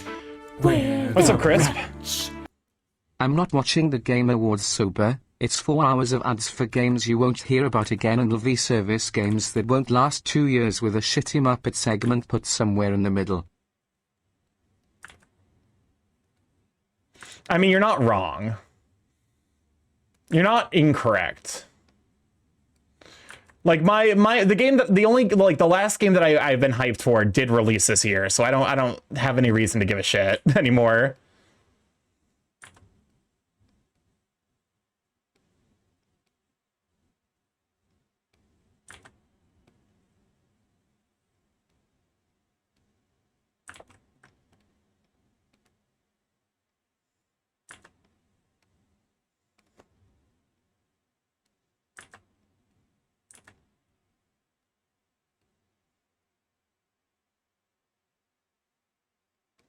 There we go.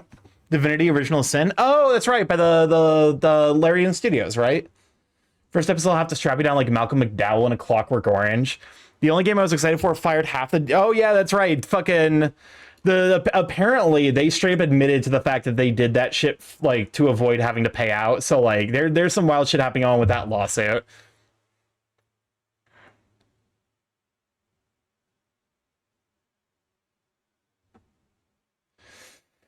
I'm realizing now there's technically something wrong with this. There's technically like this area is technically like a what's the term, like a perspective error. I've been so used to streaming the Game Awards on my own. I might try getting wanting to get pals to join a call. Honestly, that might be fun. Is to just like when are the Game Awards? Because I might like just like grab a bunch of people and hop into like a call and just make fun of shit. Surely that can't be illegal. Oh, it's not, which is why they're being sued. Turvy, welcome on in, Turvy. Glad to have you, sweet bean. Here, let me get the shout out for you. Turvy heckin' spectacular. It was so good seeing you. I still have. I need to finish up the rest of the Korean treats you gave me. But it was so good getting to see you. I shut off everyone. Like I absolutely adore so much the little goober you drew of me. Where is it? The Game Awards is on the 11th, I think. I could stream that. That's normally the day I play games. No, that's not the right source. But no, like this piece is just so freaking cute. I love it so much. Now I came to Korea in time to take a train to go home. I'm so glad you made it to America, and I'm so glad I got the chance to see you. It was genuinely great, and hopefully you had a good time with the hug/uppies that I was able to deliver. But no, the Turvy drew this, and it is so heckin' cute. I love it to bits. I was low key like little tear in the eye. But no, go give Turvy a follow. Turvy is absolutely so sweet. Genuinely such a sweetheart. If you've almost certainly seen his art around with the loafs that he's been drawing. I need to snag a loaf at some point because they're just adorable. But yeah, unfortunately we are actually wrapping up now because it is late and I have plans yet tonight, so I will unfortunately be finishing here. So, but no, thank you over for coming out.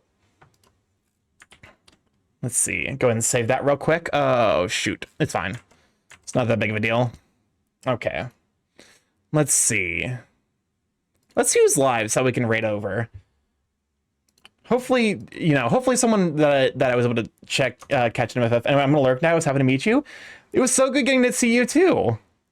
Oh, hey, I immediately see someone. I see actually a couple of people. Let's see, we can rate over to Saber, we can rate over to Pocket, because I did see Pocket Paris at MFF. It was low-key wild. Oh, Gusly's also was at MFF. Oh god, there's so many people who were live today that went to MFF, and I'm like, Tauntaun was there. Oh my god. I'm gonna have so many people to raid for like the next couple of weeks. I want to catch everyone who I was able to catch at MFF. Also, I would love to watch the awards with you, not gonna lie. That might be something we want to do then. Let's see. I think we're gonna raid over to Saber.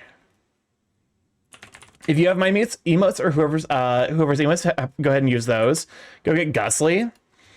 To be fair, I did walk only run into Gusly for a little bit, so I'm like, you know what?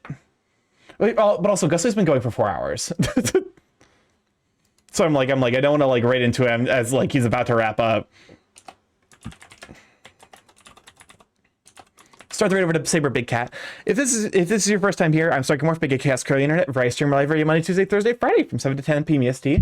Mostly I play indie games, however, every Tuesday and Friday for last year, and I've been learning to do some art. So if you'd like to see more of that, feel free to feel free to drop a follow. Follow here as well as on Blue Sky as I post art that I make as well as art that I get commissioned. I need to post the Turvy art, and honestly I might post a lot of the pictures on Blue Sky, so y'all got like first glimpse into it. But sure, I'm not home to keep up on the times. Here, let me just shout out for Gadget real quick as we're running out. We got a coffee sponsorship. If you'd like to pick up some Dragon Roast coffee, discount code StarkyMorph to get 10% off, help support the stream, and honestly, just good coffee. Highly recommend it. I have a YouTube if you'd like to catch me on the VODs there, see what I've been up to. I have been slacking on uploading the YouTube VODs, I know. I am a professional streamer, but also with MFF out of the way, things should hopefully be a little bit more clear for me now. And then we have a Discord if you'd like to pop in there, set out Sweet Beans, see the Cars Compo Sweet Beans post. And then, yeah, I think that's everything. I'm going to catch you all later. Thursday, I'll see how I'm feeling tomorrow, and then from there I'll figure out if I want to do like a collab thing to watch the Game Awards and make fun of it, or if I want to just like play games and ignore it. I'm kind of leaning towards the latter, to be honest. But yeah, I love you all to bits. I will catch you Thursday for something, and then